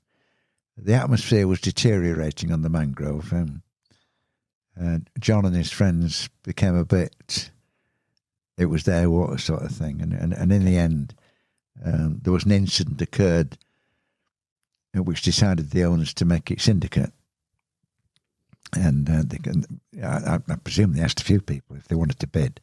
But I was one of the people, and I think I knew them well, and I was friendly with them. I think they wanted me to have it, to be honest. But I put a really sensible bid in, because I think they would probably have tried to limit, John and his friends would probably have tried to limit it to 4 of them or whatever. But I put a bid in based on a syndicate of 12. And at the same time, again by coincidence, the guy who had been renting Birch Grove just for himself didn't come up with the rent. Oh, by the way, the water road Birch Grove is available. Do you want to bid for it? So Mary and I, because it was soon after I'd started it with Mary, went to look at it, and we couldn't think what to do with it, because it wasn't a big fish water. You know, it was a doubles water, prolific doubles water, but you just had to have it. Yeah. So we included that in the bid and got the waters. And the mangrove was just a magical experience. It still is. Absolutely loved the place. It's an Ice Age mere. You see a heron come in. I gave it the name the mangrove, but Dave climbed all over because of one of the areas just looks like a mangrove swamp. One of the areas on the far right towards Fenimore, and you see a heron come flying in there. It's almost like a pterodactyl. You're in another era. Yeah. And you felt. I mean, some people don't get it. Some people just join and stay in forever. You're in the presence of something. An extra dimension there. I'm sounding a bit Yatesy, but you're in the presence of another dimension there. So the mangrove and birch became a way of life, really. So the other waters that I'd fished around, when I started out, and you're meeting carp anglers, the Carp Society broadens your horizons. Of course. And we did that junior fishing at Waveney, which I knew was a big fish water. I liked the place. Went back there, had a personal best 32 that November in 82. Went back the following year, had a brace of 30s. And when we came to do, just to put it in perspective, when we came to do the Century of Carp Fishing book, and we were looking for big carp captures, that would have actually put me in the top 20 for that year, believe it or not. You probably have to have 60s. I don't know what the going rate would be now, probably 6, I don't know. But they would have been in the top 20 for the period. I was fishing down the Tip Lake, which was one of the circuit waters at the time. Yeah. I had a 30 from there and a 28 from there, a brace. And, when I was doing the captures for you, looking at this, I thought just how often, like the braces of 70s, how often it's come right and bang, bang. Yeah. Come right, bang, bang. I mean, that session that I had at Waveney D Lake, which is a hard pressured lake, I had 17 fish that week when I had the 230s. What was the key to that? Location? Well, any specific baiting? No, because there were two keys to it, funny enough. Big Scale lived under the Big Oak. That was known, and I caught him twice from under the Big Oak. And it had to be a bit of a fluke cast to get in under the Big Oak. But you see, the leather, which Rob Malin had the leather. I'd seen the pictures of Rob, and there's a picture of Lenny Middleton with the leather from D-Lake. And I'm sitting in the swim, got in swim 1. I'm sitting in the swim and I'm thinking, now, if that Big Scale is territorial and he lives under the Big Oak, he might not like the leather being there. I might need a bait just off the Big Oak, the leather, because the Big Oak was in a corner of D-Lake. So I thought the leather, if he's coming from D, he might have to skirt the Big Lake. So I put a bait just off the Big Oak, up towards the back, and that was the one I had the leather on, rather surprisingly. But there was another edge, another fluke edge, because I always fished stringers in those days. I couldn't get bags out there, and Hutch had come up with the PVA stringers. So always it went out with other baits with it, stringers. Very, very windy, that session. And the best I could do was one free offering. So I was doing that to get out to the Big Oak. I was just doing one PVA free offering. And, when it was such a result, I thought, I know what's happened here. They've gone in thinking it's a double bait, and they've gone in cautiously. They've sucked at it, one's come in, and they thought it's not. It's all right. And, picked up the other one on the hair, because it was such an exceptional result at the time. 17 fish in that week. I hope I'm not blowing my own trumpet. I'm just trying to put it in perspective. Yeah, no, not because, it could be very, very slow going. In fact, I had... Between those two times, I went down for Christmas because it was fairly soon after my divorce. When you go through a divorce, you try and avoid the festive period because you don't want to put pressure on the kids to not be with mum or whatever, So they were doing Christmas. I did 10 days over Christmas and New Year for one fish. Just putting that week in for 17 fish in perspective. So that was one of the circuit waters. The Tip Lake was one of the circuit waters. You start fishing around. Ultimately, I had a 30 from the motorway pond over at Hull, which I liked that. And I liked, that was fairly close range fishing. There was an intriguing one there. There was a bit of a bar, and you used to see the fish. In fact, there were two spots. where you actually used to see the fish come in over your bait, which I love. It's like photo fishing on the bottom. Yeah. Brilliant when you see them there. And I had one of those irritating. You do get some bad luck. And I'm sitting there one day. Big fish came up on the bar, and he swam off again. I could see him go. So I just fired another 10. I only used small baits. Fired another 10 baits. He came back. Beep. Oh, got you. Outthought you. Good on you. Done. Bang, the line went. Oh, Jesus. And I figured out after, because I had it on the mangrove as well, where you've got pike in the water and the sun's out, and you get a bit of fry around the line, and the line's doing that. Because I came back, changed all my lines, same thing happened again next bloody day. And in the end, I realised it was pike. Yeah, just biting me off, which had happened to me on the mangrove. Anyway, that's by the by. So that was my 30 from there. But mangrove, when you're running a water, and it's like Hutchie said much later, fishing in this country, it couldn't be done with barrows and it couldn't be done with queuing for swims, which, I think when I got in swim 1, I'd be fishing another lake down at Waveney for a couple of days till swim 1 became clear. Yeah, and the same at Tip Lake. You were whatever swim you could get in, that was where you went. And it just amazed me watching the people come and do nights. It just took my hat off to them. I could never be asked with that, but just coming, setting up, and going through all that. But some of the great people I met there, like Mickey Sly was best man at my second wedding, my wedding to Mary, and Alan Smith, the great Alan Smith, who died of prostate cancer, bless him, because the doctor told him he didn't think it was any problem what he'd got.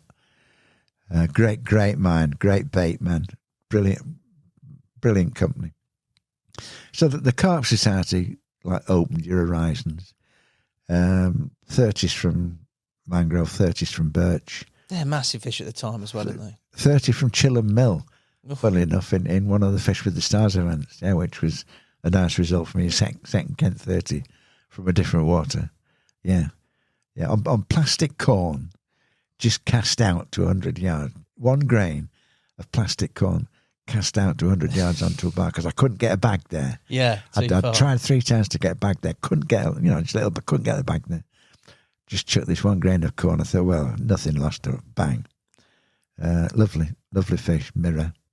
So, yeah, but then ultimately, I joined Horton. Joined Horton at Church Pool. And I fished it 3 sessions, I think. Didn't catch anything. And then something arose at the mangrove, something to do with, I can't remember what it was, but I had to be around the mangrove for a while. I had to come back, and Horton went by the by. I felt a bit out of my depth there. Plus it was under the runway for planes. The planes. Heathrow, doorstep. Not a bundle of fun. And really, the mangrove and birch, just love fishing them when they're available. You could go when you wanted to the mangrove. It was only 12, Syndicate of 12, till we doubled it onto rotors, which is the way to go with. Because Syndicate of 12, once they've been in there a couple of years, they don't use it. It's but although the odd thing is, the first 30 common from England came from the mangrove, and I went down one weekend, there were 7 on. I thought, what? So all my first choice swims were gone. Went in a swim that I didn't know the track record of. Not that I didn't fancy it, but I didn't know the track record of all the spots. But I just put the one of the baits down the right. Had a 30, 32, 31, whatever, common, lovely fish from it.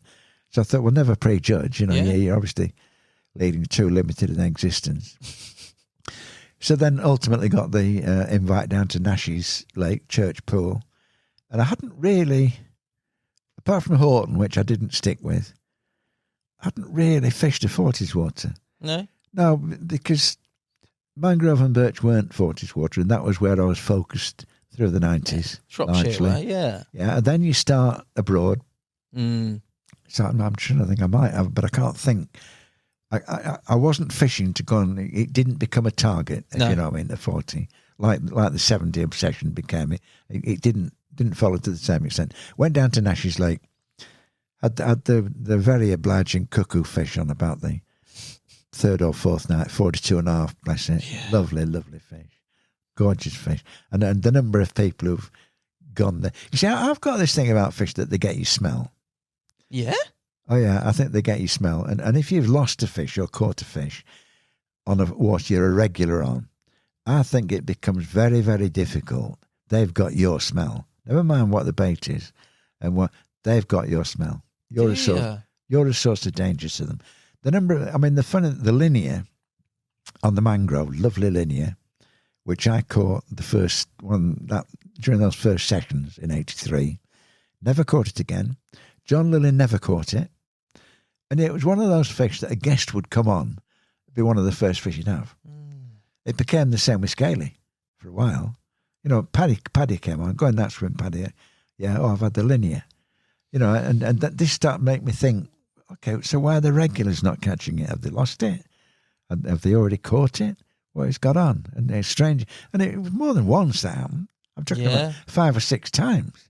Uncatchable fish would be caught by someone who'd never fished there before. Drop on for a night and there it is. Yeah. So I got this feeling of they've got me smell, you know, some of them. Anyway, on Nash's, I had this, because this is one of my favourite carp fishing tales ever. Had the cuckoo fish, which is a 42.5, new personal best, loved it, thrilled to bits. 2 days later, Kev's over by the lodge, and I'm on the middle of the far side. And I'd had a pickup from a moorhen. Well, funny enough, I'll come back to my first big fish ever. The same thing happened. That's going back to abroad. Anyway, I'd had a pickup from a moorhen, but it was all intact, and I'd got it propped against the bivvy. And I'm talking about a fish swirled 7 yards out in front of me. I had no idea what was under it, and I didn't know what weed was there or whatever.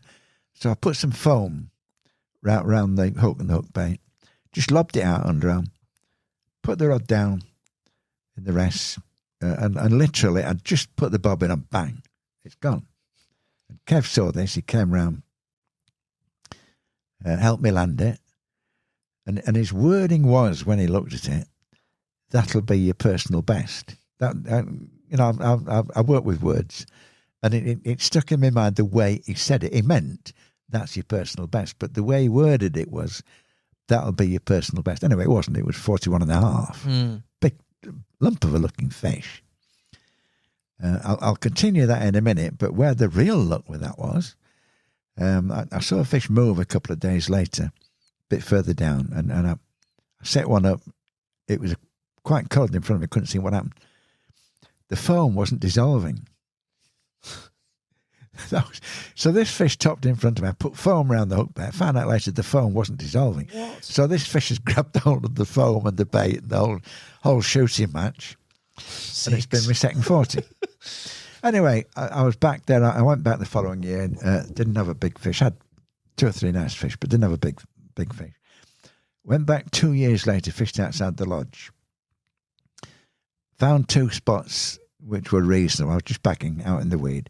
Couldn't find a third spot coming up dark. Chucked it down to a snag tree down to my left, just off the island, thinking it was a bit of a no-over of a spot. Whatever. I've got my rods out.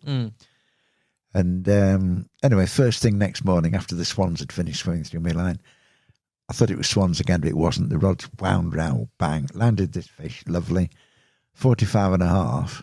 But it was the fish that Kev had said, that'll be your personal best.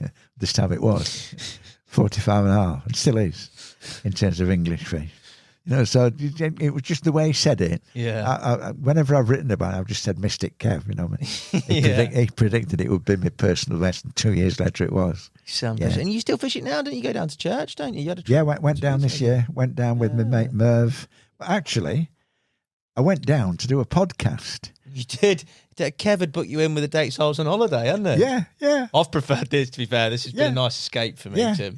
Yeah. So I actually went down to the podcast. I just set up outside the lodge.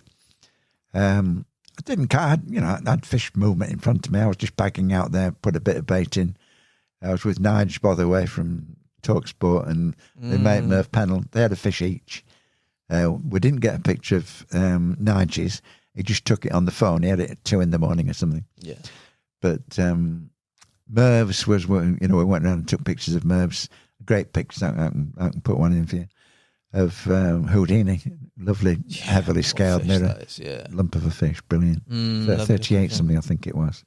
You'll be back, mate. You'll catch him. I know. Well, yeah, and to be honest, and I'm not being blasé, I ain't that bothered. I love bivvy life.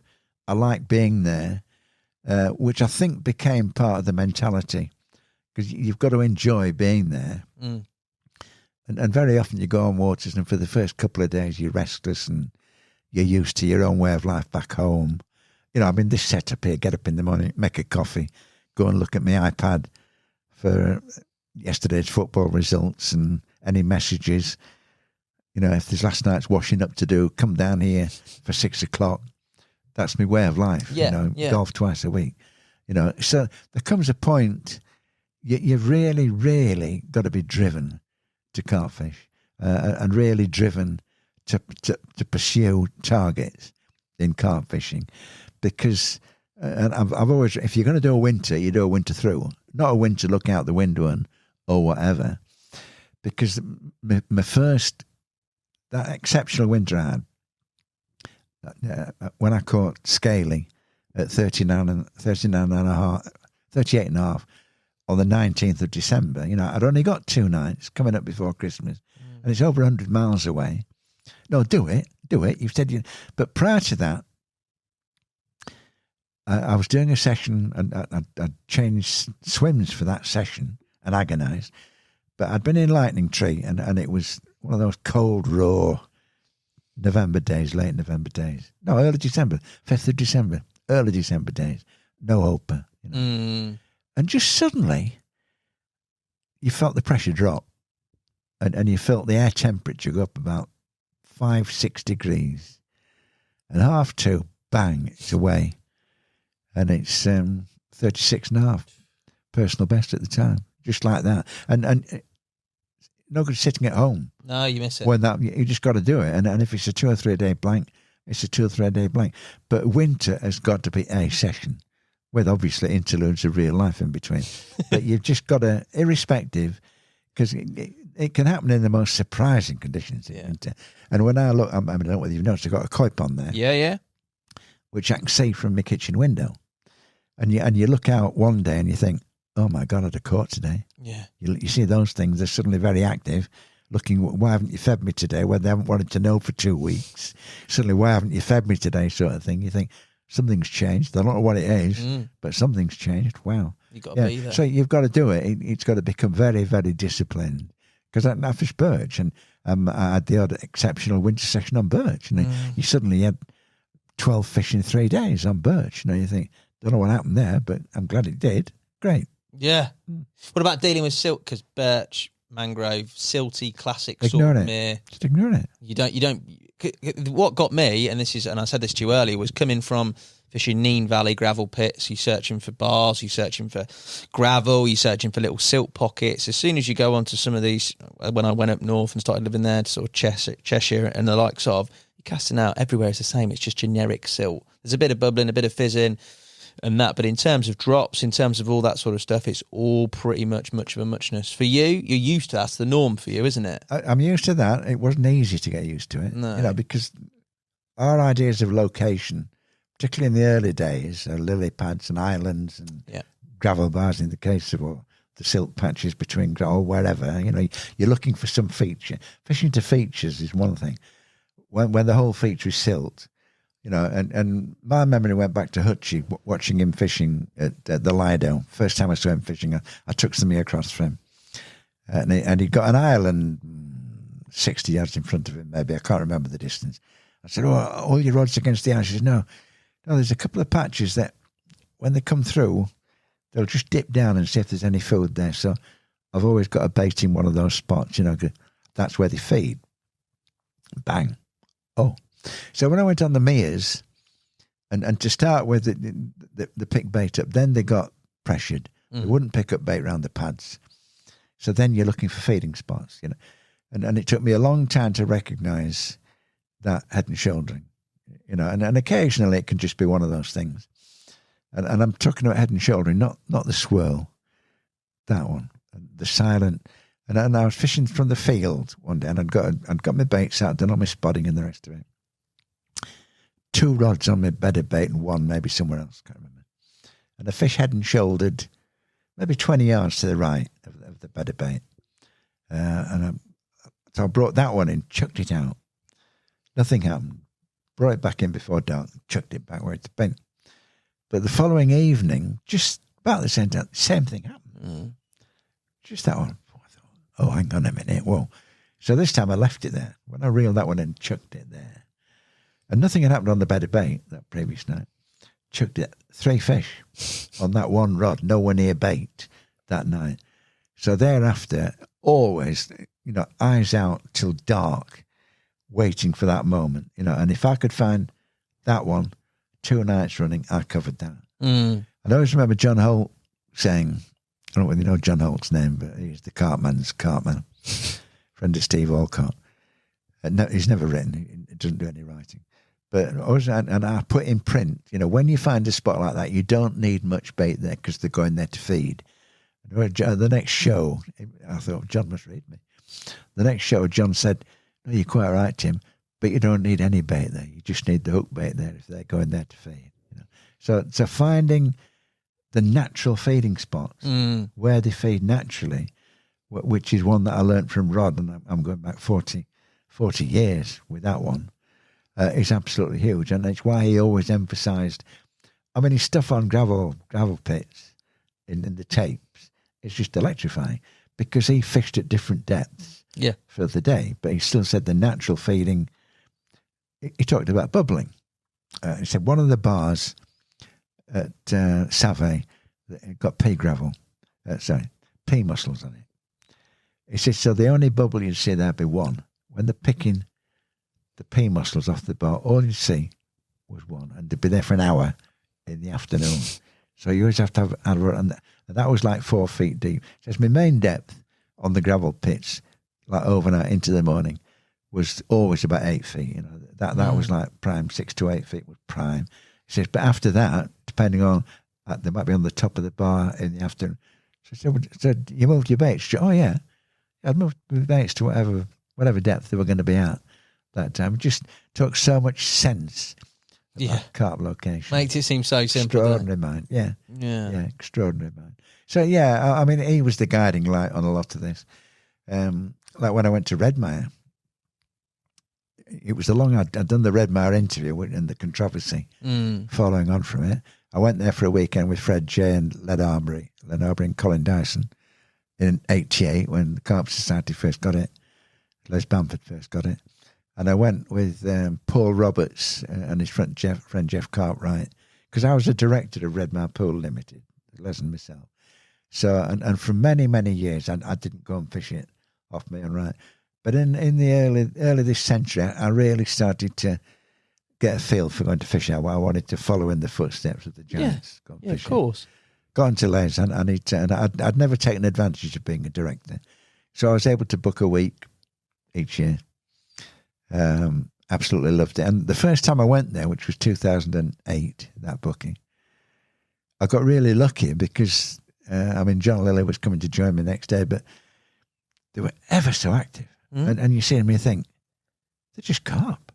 Yeah. If they had been dead calm and nothing moved, oh my God, what do I do here? But they were just carp, so I put 10 pounds of bait out all over the place. Yeah. Because there's only me there. Filled it in, and then I thought I wanted to fish the centre channel because I thought if there are still big carp here and people don't see them, they must live in that centre channel.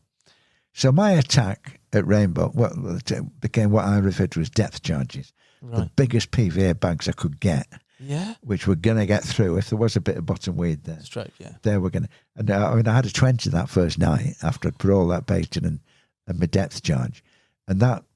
Putting that back out again in the middle of the night, the sound.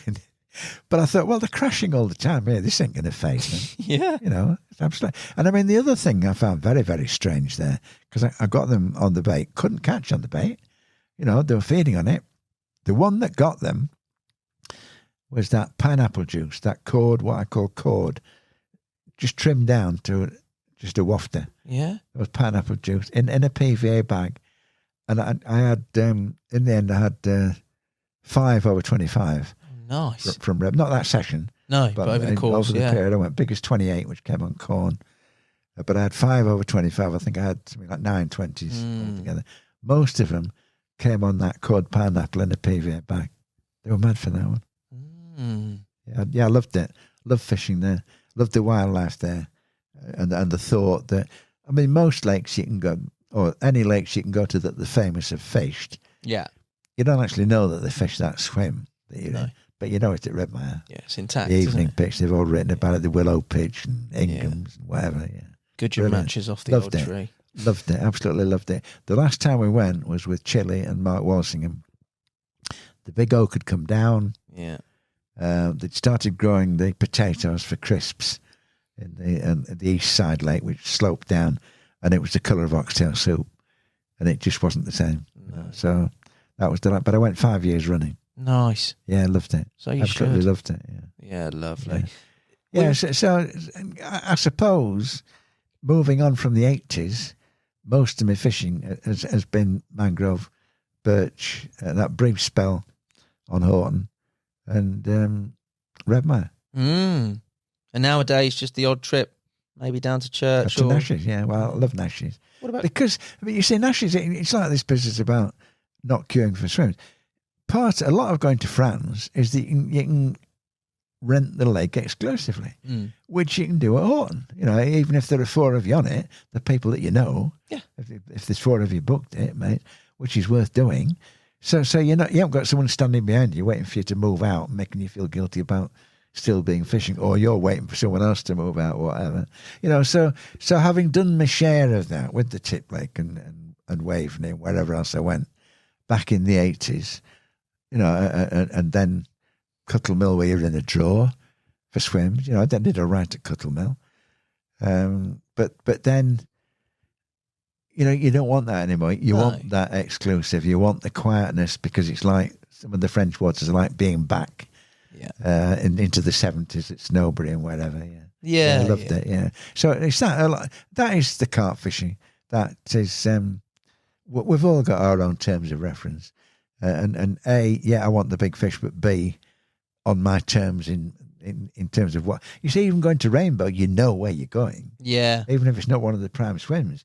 You know which swim you're going into. Of course. So you're mentally geared to the fact that it might be a struggle, or you might not get a monster or whatever. Yeah. I like that. Modern day stuff. Talk to me about your thoughts on things such as rigs, bait, sharpened, unsharpened hooks, various things that have sort of come into contention over sort of recent time, and especially recent media.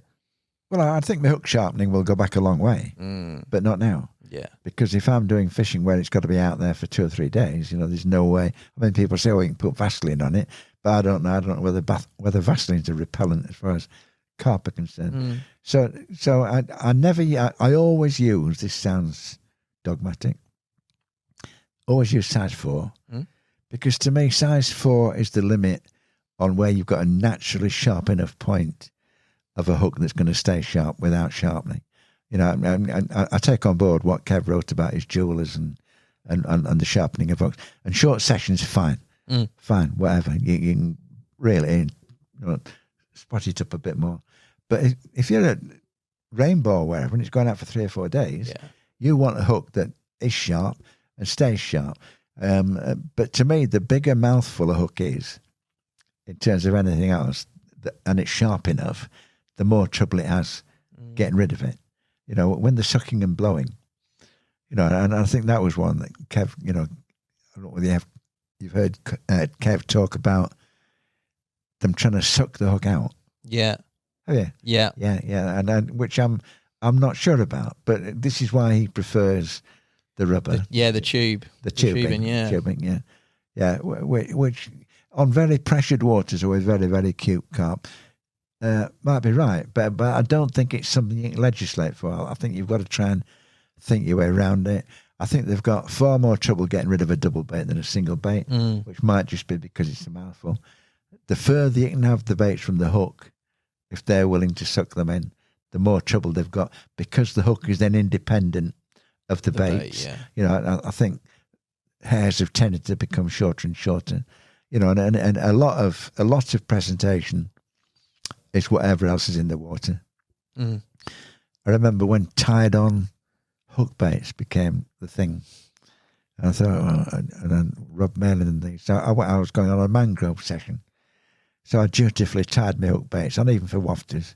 Dutifully tied the hook baits on, And I'm sitting there, middle of the afternoon, because at the mangrove, I want my baits in, although it's like a night water or a morning water, I want my baits in position by dinner time. I want them to know it's there while they're still on the move and whatever. Everywhere. I want them in position as long as possible before feeding time, wherever I go. So they know it's there and they can get used to that backwards and forwards over it before they make their mind up to have a go at it. So I'm sitting on the mangrove, beep. Beep. Nothing else. Then the other rod, quarter of an hour later, beep. Oh, God. Well, there are eels in the mangrove. Do not fish tied on hook baits. I reeled them both in. There was no bait on. Yeah, gone. No bait. So that was my one experiment with tying baits on.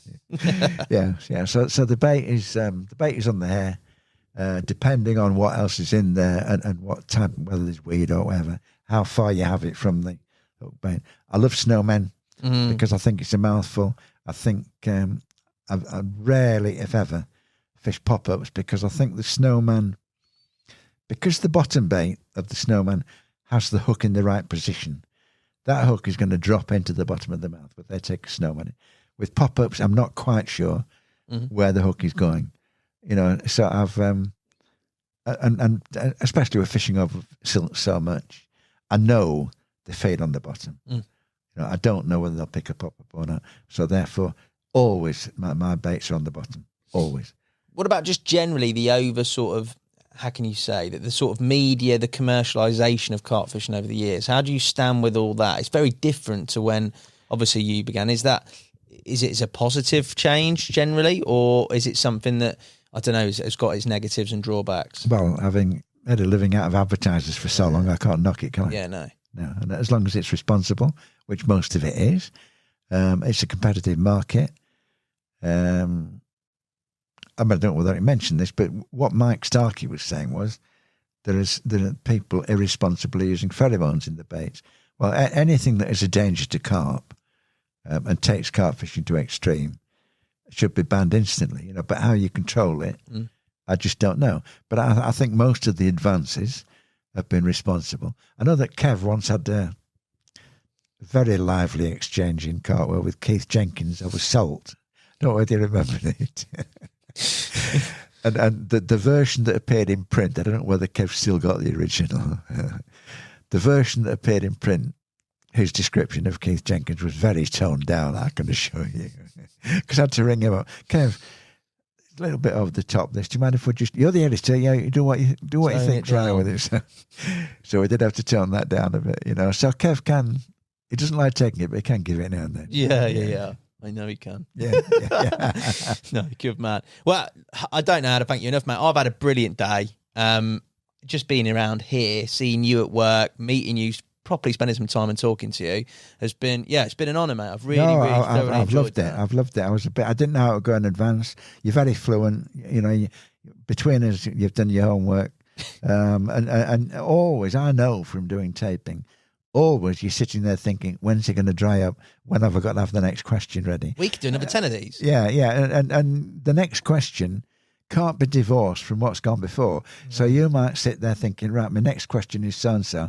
And then 5 minutes later, when I've been waffling on, you're thinking, no, I better change that a bit because it sounds as though I've not been listening. No, don't be silly, man. I've listened to every word. It's been absolutely brilliant. Before you go, and I'll let you go, because you're well past siesta time now, I've dragged you into I'm fine. No, latter 2 o'clock is my low point. Sleep well, I'm fine.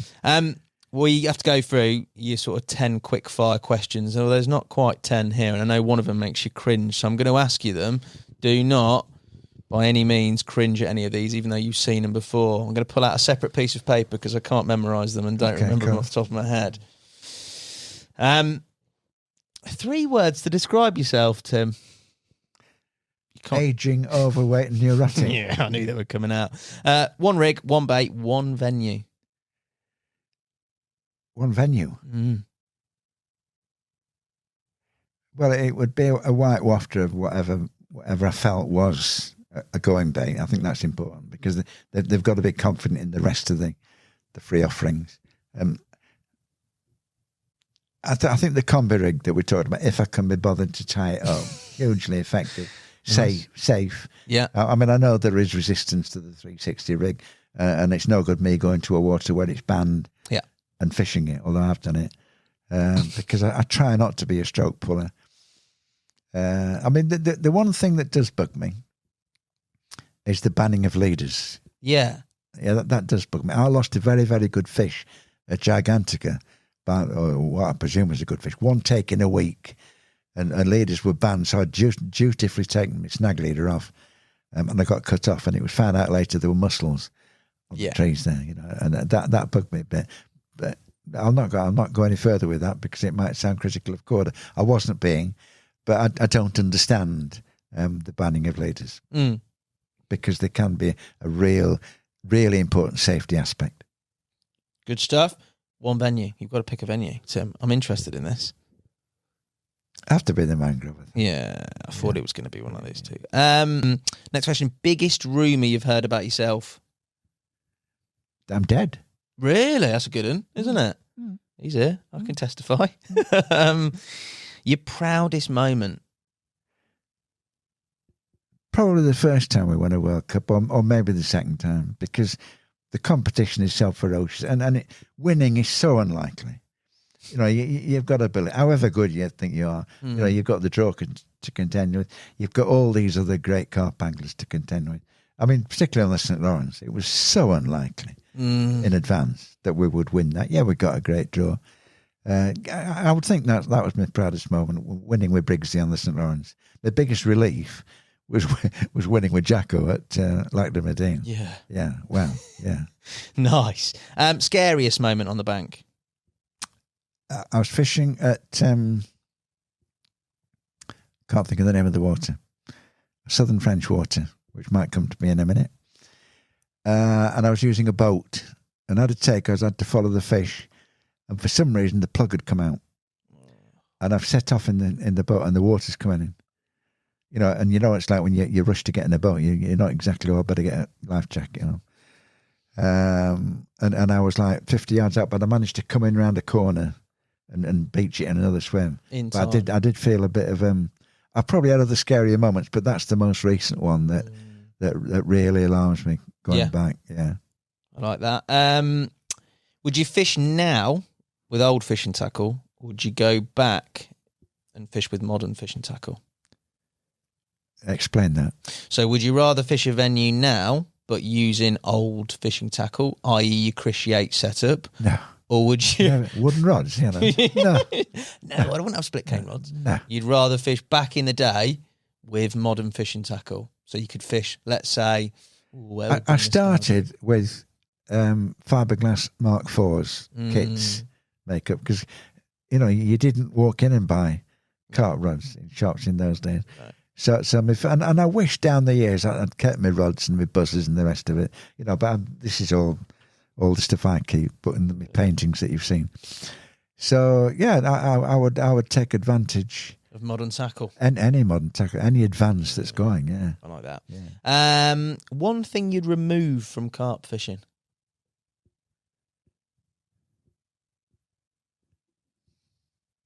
Could have done with notice of that. One thing I'd remove from carp fishing, a couple of people maybe. Other than that, and I'm not going to name them. No, nice. You keep those cards close to your chest. If you had to pick 3 anglers as of now to go on a session with, who would you pick?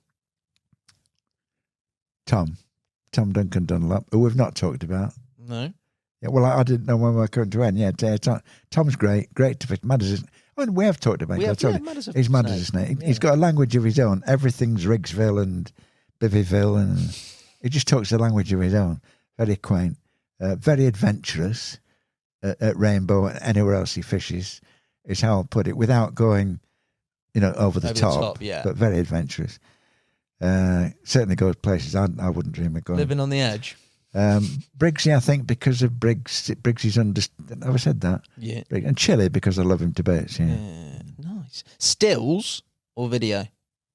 I know what you're going to... Still images or videos? Still. Yeah, I know what 100%. Biggest threat to carp fishing?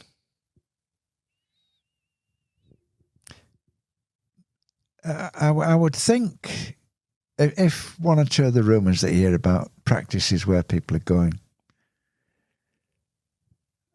not predation, No. which you would have thought it wouldn't, but because, I mean, I was chairman of the Predation Action Group for many years, but in the end, I didn't get further involved with that, A, because of my age, and B, because people are controlling it. And they are predation is a far bigger threat to rivers than is still waters. I don't like the fact that you've got to fence still waters. And I think if you follow what's happening on the rivers, they are practicing their own means of control. So in the end, I thought, well, it will find a level because people will practice control.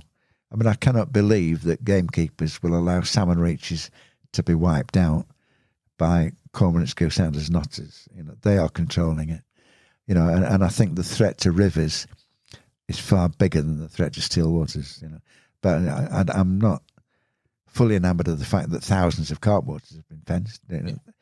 But on the other hand, they have created reserves not just for carp but for wildlife as well, because the threat to water birds and so on from otters was huge. And then while there are fences, they're safe.